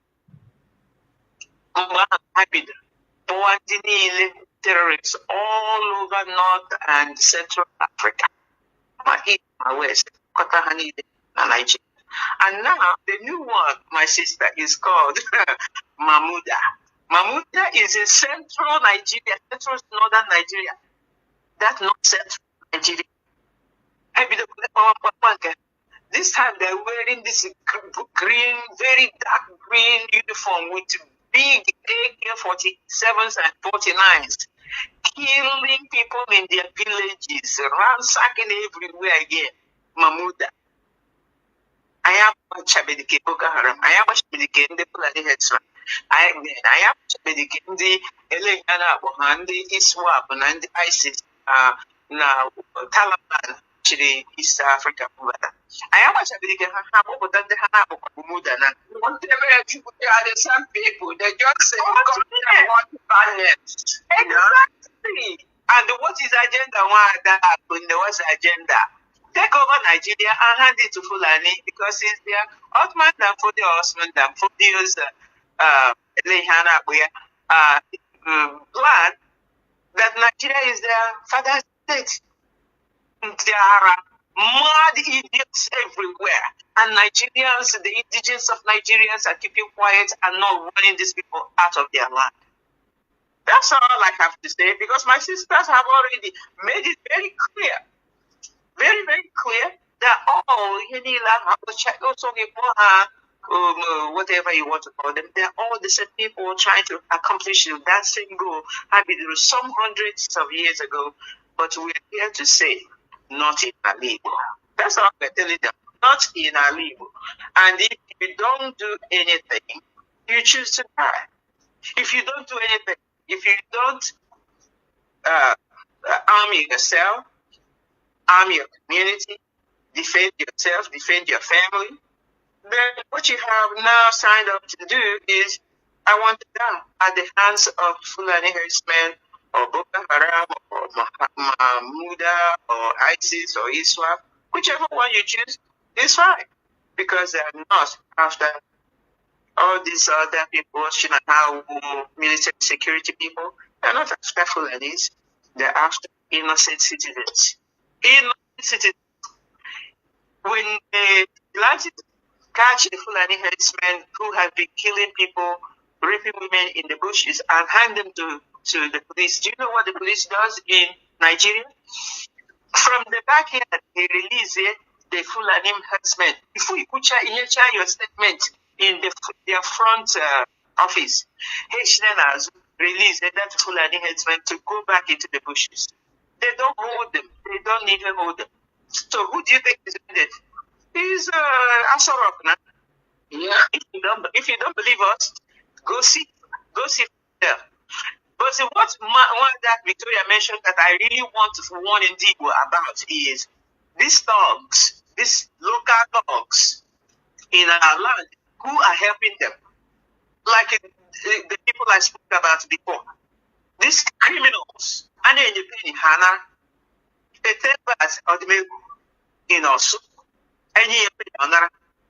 when people want to sense into him, that one fateful day, people wanted to speak sense into him. About do you know where he ran into? He ran into the DSS office. And who is sponsoring? Is the DSS office going to help you? No. The DSS office maybe rather than the IPP.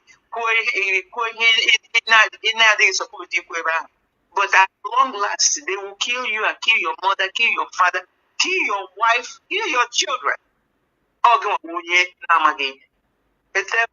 And people like you, or you people are the ones who are stupid. And we want you to come out of your stupidity.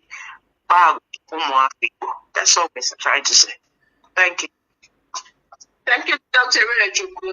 But how much are they giving them? How much are they taking to destroy their fatherland? $10 in Nigeria.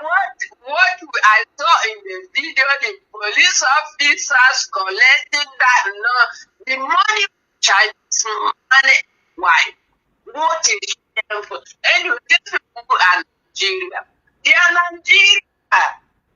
Biafra. Oh, they're gonna be like this. Let's get Biafra. Please, my sisters, let's move on and take our third question. And this question going to be 2 minutes each. Okay? Without this guy, that is a useless governor who ruled at the state for good 8 years and looted the property of our peer. The most corrupt individual I have ever seen. And this man is called Aloziei. He is governor is not performing. Therefore, he will deliver at the state to FDC coming 2027. My dear sisters and great Biafrans, can you believe this?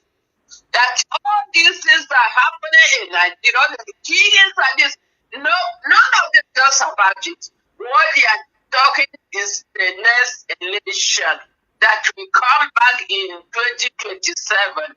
Who knows if Nigeria will last till then? My question is this man correct with his thinking? What did he mean by saying that attitude is not performing? Please, I'm going to give this to my sister Victoria.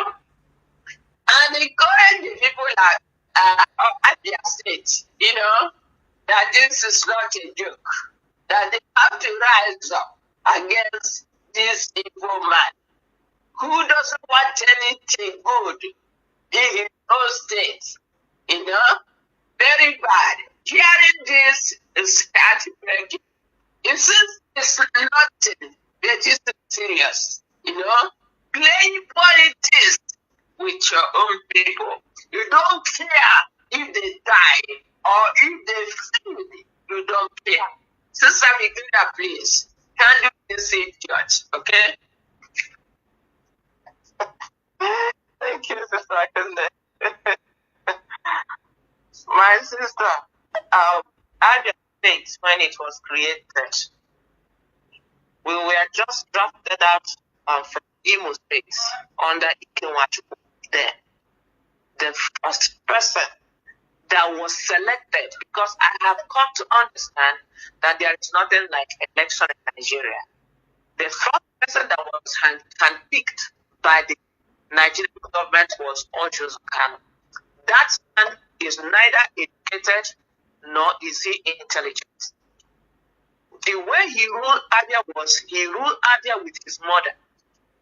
He gave contract to even his mother, and the time he gave that contract, Aba was the 30th place. That was the first time Aba began to fall. It was under Aloziei.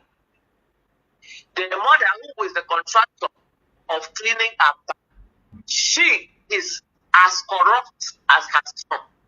She will package the money, and Aba, the first time you ever see Aba, all tracks which OT had cleared today was on Aba.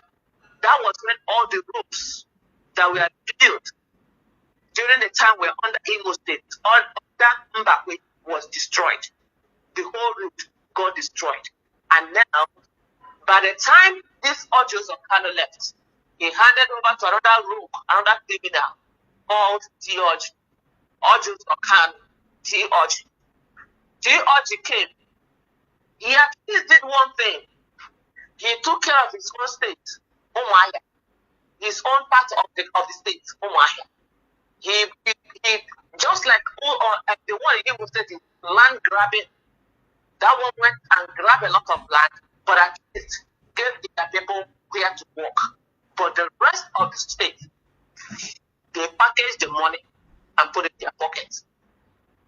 Now, we have this other one that came, I don't even know what he did with his own money, because at least Ojos Okano took care of his own part of the state. George took care of his own part of the state. As for Ibadan, I don't know if anybody knows what he does in Ungwaland. I don't think so. I don't see anything.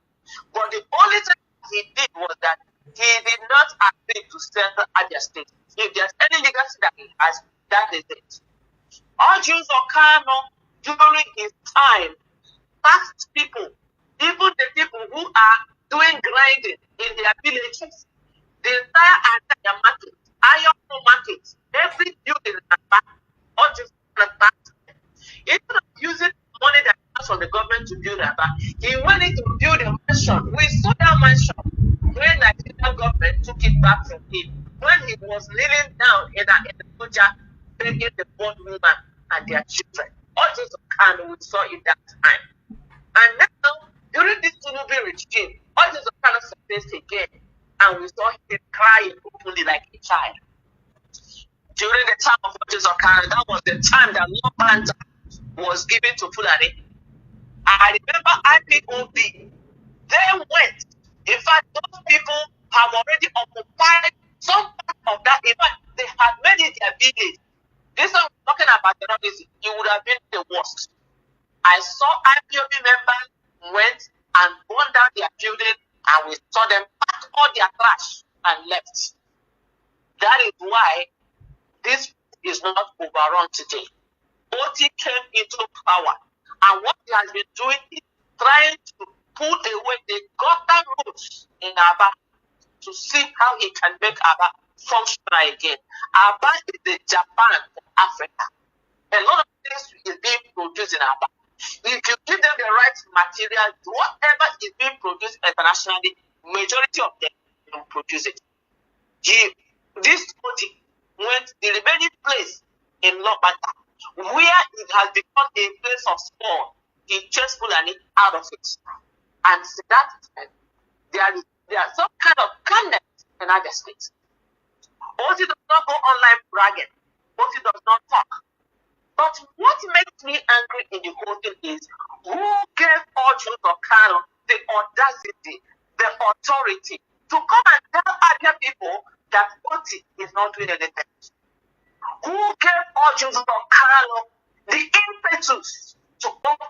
In fact, if you are an Abia person, if you are an Igbo person, I want everybody to rise up and talk to Ojos Okano. Ojos Okano, the time he became a governor, the man he said is his father, he rejected him, and nobody knew why that man rejected him till date. That man never, everybody was like, oh, come on now, he's the governor. How come you don't accept him as his son? Yeah, the man know what if you don't want to be mingled up with the wickedness of Ojos Okano of his mother. That marriage rejected him. So probably Ojos Okano is also a Fulani born Igbo. That's what we are looking at. Because everything they have done to him, Ojos Okano by now should have pulled back. But Ojos Okano has not pulled back. He is still pushing. But I want to say it. Let the entire Ungwa people rise up. If you're from Umahia, if you're from Nafi, Abriba, Bende, anywhere you are in Abia State, I want you all to come out together and speak to Ojos Okano. He has no right to come and tell Abia people what they like or what they don't like. You see what is going on in Zamfara, in Borno, in Benue, in Plateau. People are being killed. Ojos Okano is wondering, why are people not being killed in Abia State? He is a Fulani man. Why are people not being killed in Abia State? Because you cannot say what God is not doing anything. What is not doing, God is not sacrificing his blood to the Fulani people, the blood of the people. That's the reason why Ojos Okano is angry. And to even tell other people he is going to bring peace to Abia State. If allow to happen, yeah, Abia indigenous, if we ever allow Ojos Okano to remove OT, then we know that we are nobody. I'm telling everyone who is listening, God, this is not every day you pick up your bag and go. This is a and our people must win. If we allow this man, this is what they're doing. The one in Imo State is handpicked by Abuja. Now, Fubara from River State, he has been unceremoniously removed from office by Wiki. Now they have given him a mandate to come and remove Oti. Oti is a life governor. Oti is not going anywhere. He is a life governor in Abia State. The people who are being abused in their states can come to Abia State and have a place to stay. We have land in Ngwaland, in Umuahia, in Abia, all those areas. They can live there peacefully under the leadership of Oti. That is the only state that is kind of quiet in the whole Biafra. And Oti Tukano and his evil cohort is now coming. I mean, it is an insult to Abia people to tell us that all of us are foolish people. That Oti Tukano, who is crawling on his knees and licking the foot of his master, the foot of Fulani Janjaweed, is coming to tell great Abia people that Oti, he don't know what he's doing. When he is building roads, giving people life, resuscitating people who are already dying. I don't care whatever they say. I want Abia people to rise up and tell Abuja and the judges there won't be any more election in Abia State. Because there is no election in Nigeria other than even if they come with their military to take him out of office, anyone that comes into the office must die. Unless we are not human beings. Unless we decide that Fulani should overrun us. If they pick up just like they did, remember, all the politicians, they are all vultures. They may be there thinking they think that they are with Oti. They will go and collect money, just like what they did in River State. When they collect the money, they are now ready. And when Oti is taking up office, they are all happy because their pocket is full. My people, wherever you are, anybody that tries to do it and come to Abia State, when we the person will die. There is no gainsaying about this. The person must die. That is the thing. We feel that any imposter sent to us from Abuja, sent to us from Sokoto, we refuse to accept it. We will hunt the person down. The person and his family must die. We will clear them out. This is not just talking. We are serious. We are serious. We are going to start talking about this. And not just Tokano, anywhere you see him, he is not worthy of life. We reject him as another person. He has no right. He only has rights with his masters when he's licking their foot and crying like a baby. He should go over there and get his right. For him to come to Abia State to tell us what we are going to do is overreaching and very disrespectful of Abia people. And while I'm saying it, it's painful to me, it's painful to all other people, it's an insult to our integrity, it's an insult to the entire Igbo land. If we let Jews of Kano get away with it as they did, and Igbo State is now suffering, and very soon, River State will now start suffering. You bring it to Abia State, if we let it slide, then we are not ready to live. Fulani will override them. But if not, all hands on deck. Anywhere you see Jews of Kano, he is not an Abia person.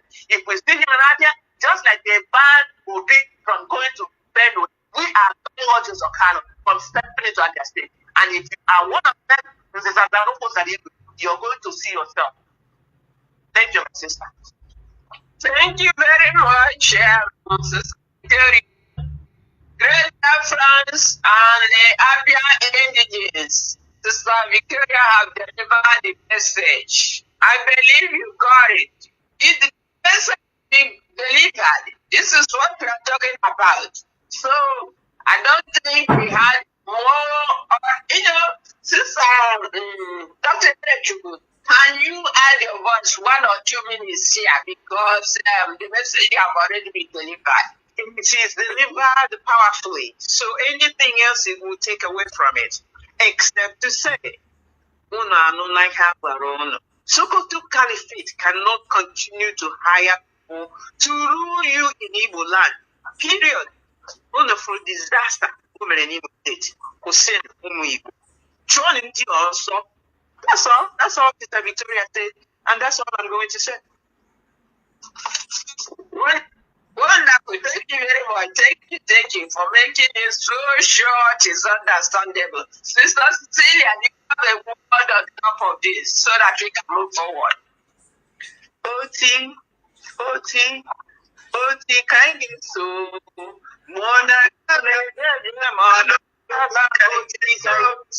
yes, we have to. This is our man. Look at him building roads, infrastructure, building schools, fixing hospitals, building airports. Do you remember airports? Okay, see, I just say he built an airport, an invincible airport that nobody knows where it is, nobody saw. And then he is now building a seaport. Governor Oti Wonyenkanye.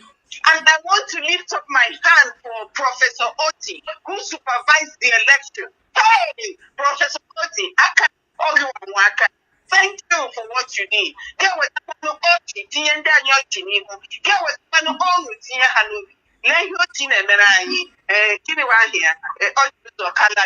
nonsense. Oh no, Manangi APC, Sonia Ulaji, the party of the APC, I forgive you, see. Oh, here, anyone here, or just a kind of pastor APC. Now, John Dogger made corrupt. Kahania. Joya, okay, went back when Yeni Loro Imo State. You took over. What did you do? Gahapi Hilia had dilapidated. In Yeni Lempapero, my breweries, Gahapi Hilia Mepshire. You were one each new. What about that? Or just a kind of passenger. Or just a kind of ingoma. Or passenger. On a just who based on any planning warrior. Or just a kind of. You won't get Biafra, you won't get Biafra, you won't get Abia State. You can get easy mission Afia. You might be party after that. You might be everybody. Undana sopra, Gadia, whether to make it. And then I'm going on a prison. Oh, my Kano, to the poor carry taking, marriage release, Gadi were in rubbish. All the guy is to be there. In your closer APC, I couldn't remember, only just my mega chicken. When you will now, when you will the matter. He must have your taste, God develop. We have land and develop. Let Potana Rani, seaways that are running. The man is denying the landlord. I had a landlord to where? Need nothing. Amanihe, you see, Amanihe, Kuyamareko Kamakawa, Oji, Mamihena, Mihini. So give one or choose the color. You better take a seat and sit down because you have nothing good to contribute to Abia State. Thank you. Thank you very much. Thank you. I appreciate this. It's important. You know, Ojo is one of the most corrupt governor in our side. And this politician supposed to be self-shared. Instead of coming on social media to talk, watch, to talk, let me say nonsense, you know. So this is the case. Let's jump to our next question, please. And this question right now goes to Dr. Berejuku. We are talking about the women in Nigeria that are not respected. I know how dangerous Nigeria is, both men and women. Those the government, those in uniform, they don't respect everybody, but especially women. Have women been maltreated in our society, also most especially and more dangerous in the north. Don't get it to play. Can you go in? One, you know, I have so many things to say about this. It pains my heart deeply, and that's why we just say, let's highlight this. We're not saying that Nigerians with a man are really enjoying Nigeria. No, that's not what we know. Everybody is suffering. Everybody in Nigeria is in bondage. Women are not the only ones suffering, but we're telling you that when a country is like Nigeria is, when everyone is suffering, I want to let you know that women and children are doubly under that oppression. Their oppression is multiplied, much more than that of a man. When the economic system of a country is not stable, when the law of the country cannot be trusted, when the security in the country is nothing, like Nigeria has no security. So instead of talking of insecurity, just say no security. In Nigeria, the people who are bearing the brunt of it are women and children. I will highlight this by telling you that most women will not carry a penknife in their pocket or in their purse while they're walking to the market. But a man can carry a penknife, you won't think much about it. Sometimes men can hide a gun, you won't think much about it. But in our society, even in the modern world where we live, even in Europe and around the world, women are protected. And who are the protectors of women, you ask? The protectors of women is the law of the country, number one. Number two, the men of that country or the men of that society. They make sure to look out and protect the women and the children. We're not saying we're weak. We're not saying that we cannot carry penknife. We are not saying we cannot carry guns. We're just saying that the natural order and law says that men and people in government and the rule of law should protect the women and the children. Because what are we busy doing as women? We're busy looking after the welfare and well-being of the rest of the family, the rest of the community, the rest of our children. We're bringing up the next generation of children. Women train both men and women. Women are the nurturers of the world. But in Nigeria, we are suppressed, we're oppressed, we are put on the feet, and we are trampled upon.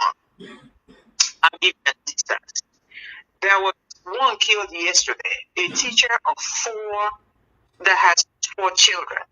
A teacher, 4 children, walking, doing her normal business, just walking down the road in Anambra State, was shot, and they said by mistake. Goodness gracious. They were shot by somebody that they call a militant or one of those people hired by Soludo as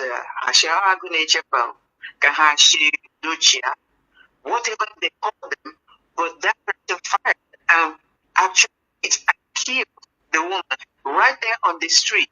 Now, the people, the women's family, the woman's family, is asking Soludo and the government of Anambra what happened. And they have nothing to explain. No explanation. They have nothing to tell to this family. What are you going to tell the children that now their mother cares for them, is taken from them? Let me go to another. Another is a 18-year-old that the Sharia court is trying because she posted something on a social media handle. And so they're trying her. They want to imprison her. This is the sentence that they think they can get. To imprison her for 2 years and some caning. They will cane her. In the 21st century, people are still caning other people in Nigeria. This Nigeria is so backward. There is no other way to redeem it except shoot. Totally say no more Nigeria so that people cannot breathe easy for 1 second and they reorganize themselves and see what they can become in the future. Because Nigeria is so far behind, there is nothing that can redeem it. Well, another instance is that Nasarawa women are going to dig up water from holes because they have no water. Remember, in our area we have rivers and ponds and places where we can go and get water, and then we live in the rainforest so we get enough rain to have water to cook with, to drink, to bathe with, and all that. But Nasarawa women are going to holes to get dirty water that they're going to have to wash, bathe, cook, and maybe drink for their families. Can you imagine what the woman is feeling when they're doing this? Unbelievable. In the 21st century, in 2025, we're not talking about 1800s. In 2025, somebody is still getting mud water, and you're trying to sip it and do something to it, or somehow you get it clean enough to give to your baby that you're holding, because several of those women I saw in the photograph will carry their babies on their back So when you get this dirty water, you're going to have to somehow feed it to your child, drink it yourself, and give it to your husband as well. I am telling you, if you don't hurry up and save the women of Nigeria, you will not even have children for Fulani to kill. That's where you're going. If you don't start now, especially those of you in Igbo land, if you don't start now to protect the women in the villages, in the towns, and everywhere in Biafra land, you will not even have the children to boast of that are going to have that for you and going to yell. So let me tell you, if you want to survive in Nigeria, protect the women. Do you know that Natasha's, what is Natasha's last name? Or something. Yeah, Natasha's house was raided by some gunmen because they wanted to assassinate her. Why did they want to assassinate Natasha? Keep her quiet so that Obia will continue ruling in the state house as it is his personal empire. You know, if you accuse any man in Nigeria, oh no, you don't say that, you don't disgrace a man in Nigeria, oh, you don't disgrace. Nigerian men, shame on you. You can't even protect your own wives, your own children, your own girl daughters. Shame, shame, shame on you. You don't know how to protect anyone. So if anybody comes out in public and shame you, then she has to heal. Shame on you. The 18-year-old, what did she do? No, there was a story by Nonsonkwa about something that happened in Imo State. A little girl of 18 years was raped by a man. And for some good God reason, I should say, for some reason, he didn't kill her and harvest her organs like he confessed that he's an organ harvester. He let her go. Several months later, she went into a bar and saw him and went and got her mother and said, this is a man who did something to me. Her mother, a civil defense officer herself, called people, took the girl to civil defense. So civil defense, my people, and civil defense, you know what they told the woman? No, we can't help you. The man was having problems, so we have to release him. Is this, can this happen? Please, Jesus. Yeah, can this happen anywhere? Now, this is to tell you that Nigeria is for, criminals. Nigeria is for destruction. It's not competition, no. But the civil defense, what did they call it? Civil defense command in Igbo State who released this criminal, a known organ harvester, is Basil Igwebweze. Basil Igwebweze resigned from being the commandant. Resigned because of Imo State that he never and a girl of 18 when her mother said this is the man. Now you're threatening the civil servant that you're going to fire her because she spoke the truth. She spoke up for her daughter, and now she came out. They actually made her retract her comments in public. She said, "No, nothing happened. Never mind," because she was afraid she's going to lose her job. But at that point, the people have already called an attorney who's after them. So I hope that attorney does a good job in actually sacking Basil Igwebweze. That's number one. And then getting all the criminals who work in that civil defense office in Imo State fired. And find the criminal who is raping our girls and harvesting organs of our people. My people, Nigeria is meant for what? Destruction. Because the only person benefiting from Nigeria is who? The British Empire, who set it up so that they can get your resources. Run away from Nigeria, and please destroy that Nigeria before it destroys you, because it destroyed enough of women, children, infants, people born, people unborn, destroy the consciousness of people. Enough of Nigeria is enough. Because destroy Nigeria now. Thank you. Yeah, thank you, Dr. Rachel. It's very shameful, very, Sister, yes, yeah. The has not taken 1 minute or 2. Okay, I'm counting the minutes right now. Thank you. Go ahead. No, I just want to remind Nigerians that without women, you don't have a family. Without women, you cannot have a society. Therefore, if you keep denigrating your women, you're hurting yourself. And also, do not forget that most of the young girls abducted by Boko Haram, remember, they were mostly girls, underage girls. These girls, most of them have had children for these people. This is how low they place women or they place their girl children. What happened to Natasha, the governor of Kogi State? You can see, one thing that disturbed me was that even women were coming and were testifying against Natasha. I saw women, coming to say nonsense about Natasha. I was like, whoa, because then I have 1,000 naira. You know, there's what this society can do on fellow women. So I am encouraging Nigerians. Listen, if you have girl children, please send them to school. Train your young girls, because those young girls they are going to produce the future of your family. Train them. If you have sons and you have daughters, train both your sons and your daughters. Do not discriminate against them. And then we also have to stop denigrating our women. You may say, how do we denigrate it? Do you know that when a woman and a man are occupying the same position, the man is paid. His pay every month is higher than that of the woman. And I think some of these things need to stop. I want us to have that mentality, to know that whether it is a woman or a man, what a man can do, let me tell you right now, a woman, there are many areas a woman can even do better. Let us not put our female daughters down. Let us not put our women down. They all have their place in the society.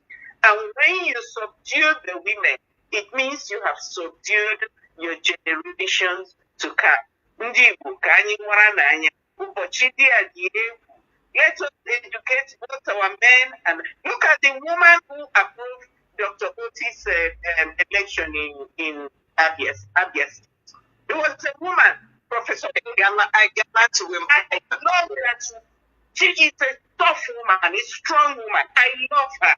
And so let us understand that both men and women have their due roles. Let the men not use their positions to talk down on women. Natasha is a free woman. Natasha is a great woman. If Natasha wanted to go back to her motherland, you know she comes from from Asia. The mother is from Asia, while the father is in Nigeria.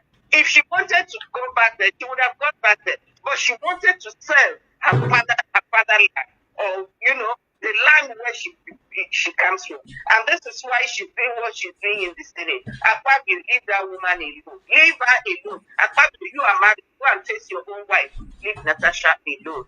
Thank you. Thank you very much. You took 3 minutes. Thank you. I appreciate it. Thank you. Sister Victoria, do you have 1 minute or 2 to add first so that we can get to the end? Go ahead. My sister, what is happening? Nigeria is irredeemable. That's just the bottom line. There is no system, there is no government. As long as you are able to suppress other people, you can go ahead and do that. But I must tell you that this tribalism that is going on in Nigeria, unless we stop it, I was listening to Radio Biafra today and they were talking about Rwanda, Tutsi and Hutu. They say in that country you cannot say it anymore. It is banned because it continues to encourage destruction of the people. We are one people. We are not two. Now that they have been able to tackle their major problem, which is tribalism that was taking them down. Rwanda is one of the fastest growing nations now in Africa. And even as Akpabio is doing this, women are fond of it. I also read something online. Muslim women came to speak up about abuse done to a well-notable Muslim. Women are the ones jumping to cover the man. The man is always right. And that is why you see in the Western world where they are now trying to use women to topple men. You say it is wrong. Why don't we balance it out? In original Igbo democracy, men have their own land. Women have their own land. When it comes to decision making, women will try their own decision in their own circles. Men will do their own in their own circles. At the end, both come together and something good happens. For a woman to be abused, molested, and attempted to kill because she is running in an office is total abuse. And people are saying Nigeria is captured. It is wrapped up.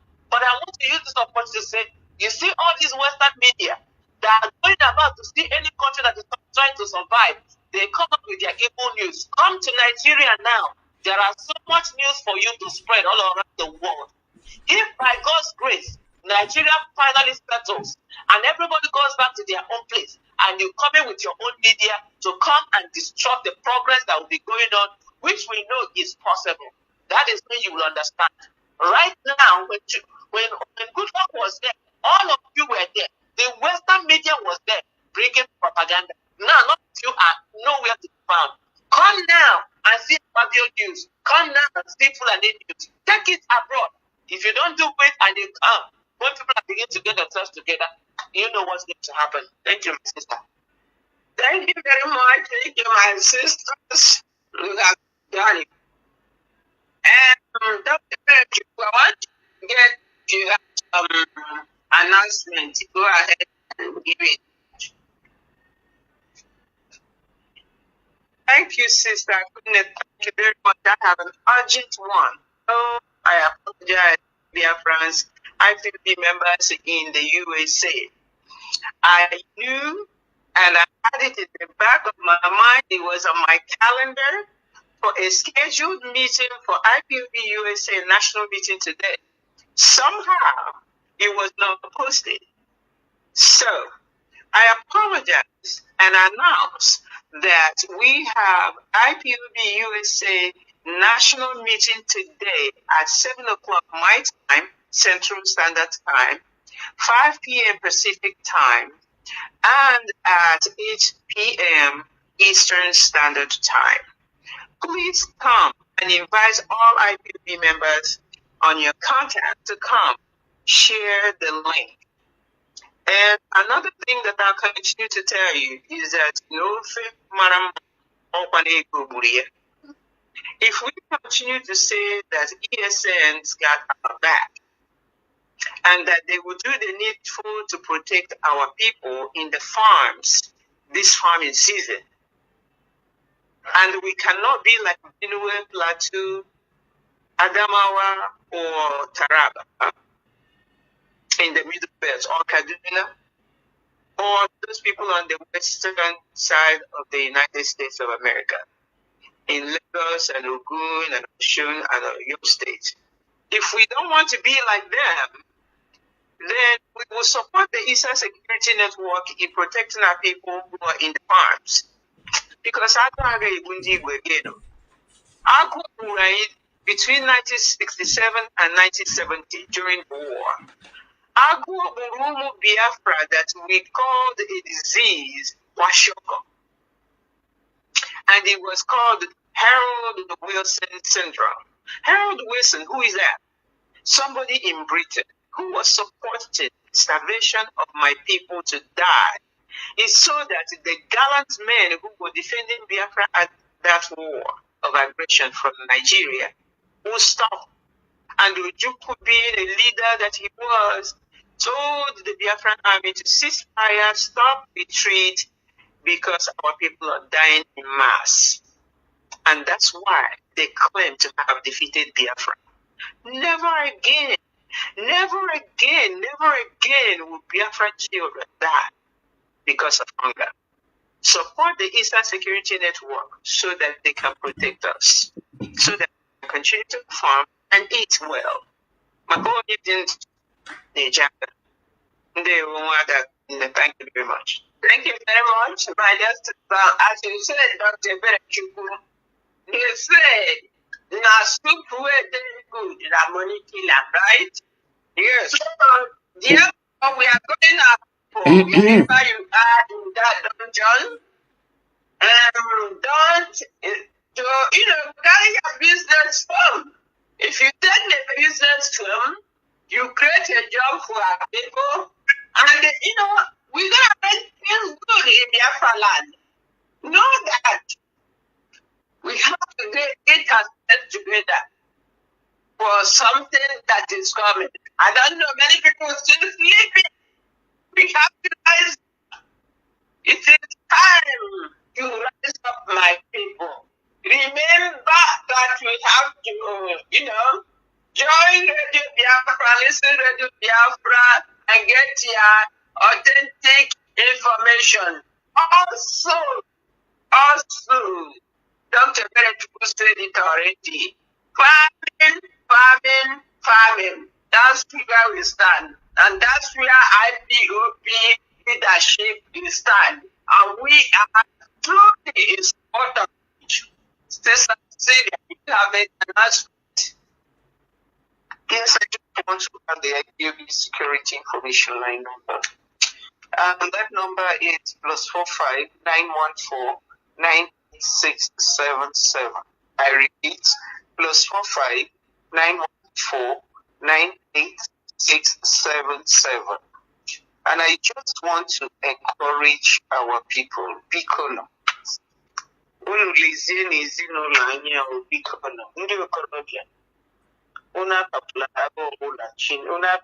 Nigerian Army, Bikono. Onye ọbụla ji nke o ji ejide self-defense in your job. Self-defense which we do onwe gị ka ihe ọjọọ ọbụla gara ite gị. Biko ka anyị defend ya onwe anyị. Ike abụla mgbe ọbụla m tụgharịrị anya egbuole dị a. Onye egbudoro egbu a na-apụ ọzọ, biko nọ. Self-defense dị n'oke mkpa. Ka anyị chee n'obodo, chee n'ezinụlọ anyị. Thank you. Thank you very much, Sister Victoria. Any announcement? Thank you, sister. All I want to tell our people is, please, our military gradually and Nigeria. I would tell that the combination for all the problem with spokesperson, or they can position. And all online, someone of them, when they refuse now, in 10 years coming, they will say they are marginalized. Which time have we not ever been marginalized? Only people are this kind of thing. I'm from you get a military, food for Boko Haram. And they will use you against your people. All the military, the only military they want to live with them. Only African contact with people who are told the military. Our people have sold their soul. Please save your life and that of your family. We will never need Nigeria. Nigeria will need us, but we don't need them. We are able to take care of ourselves. Just come together. Let us form our own military and secure our land. Thank you. Thank you, Sister Victoria. Thank you. Encouragement. I believe that people are taking it, especially the young people back home. They have to understand what is going on. I'm not begging anybody. I'm not begging anybody. Thank you very much, and dear friends. Thank you for listening. Mazi Alozie, thank you very much. And we are going to give you the microphone right now and insist the platform. Thank you for all you do, and thank you, God, Chukwukabiyama will reward you and give you good health so that you will continue the teachings you don't regret from your time and your energy. Thank you very much, Mazi Alozie. They were.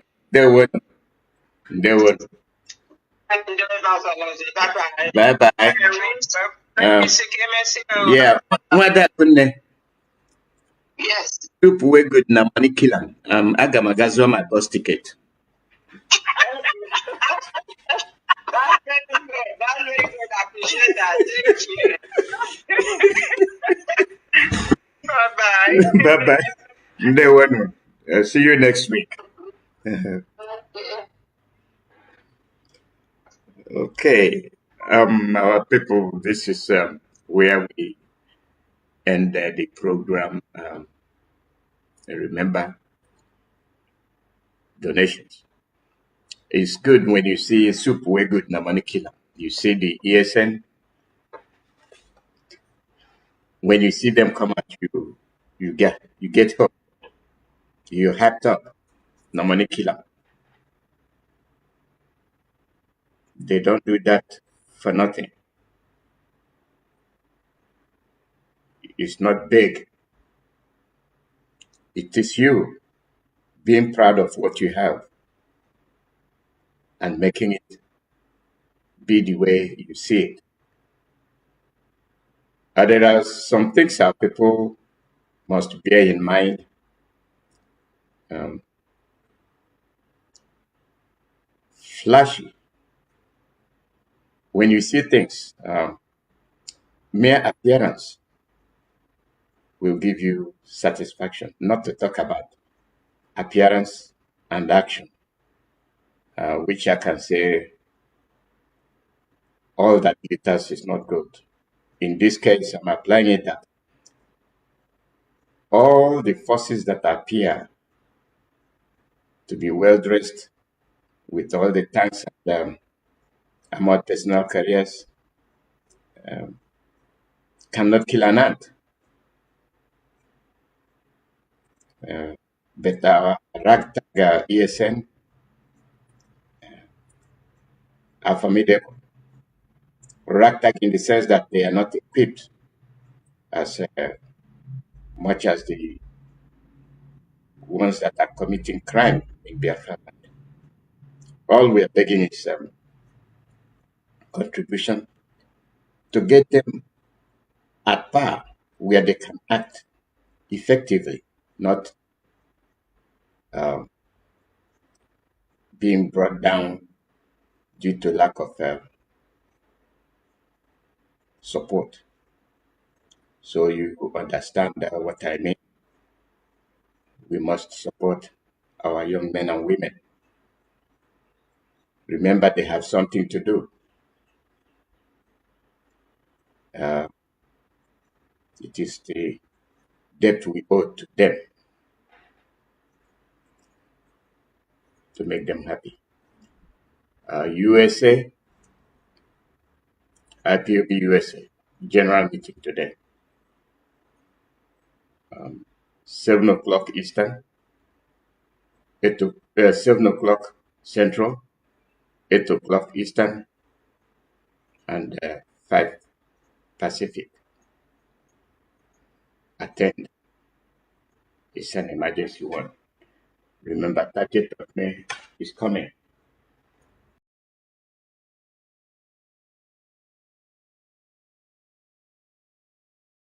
So, attend. It's an emergency one.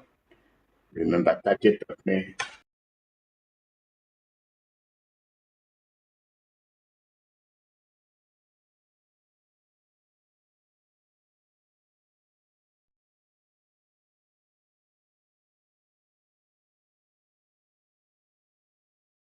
is coming.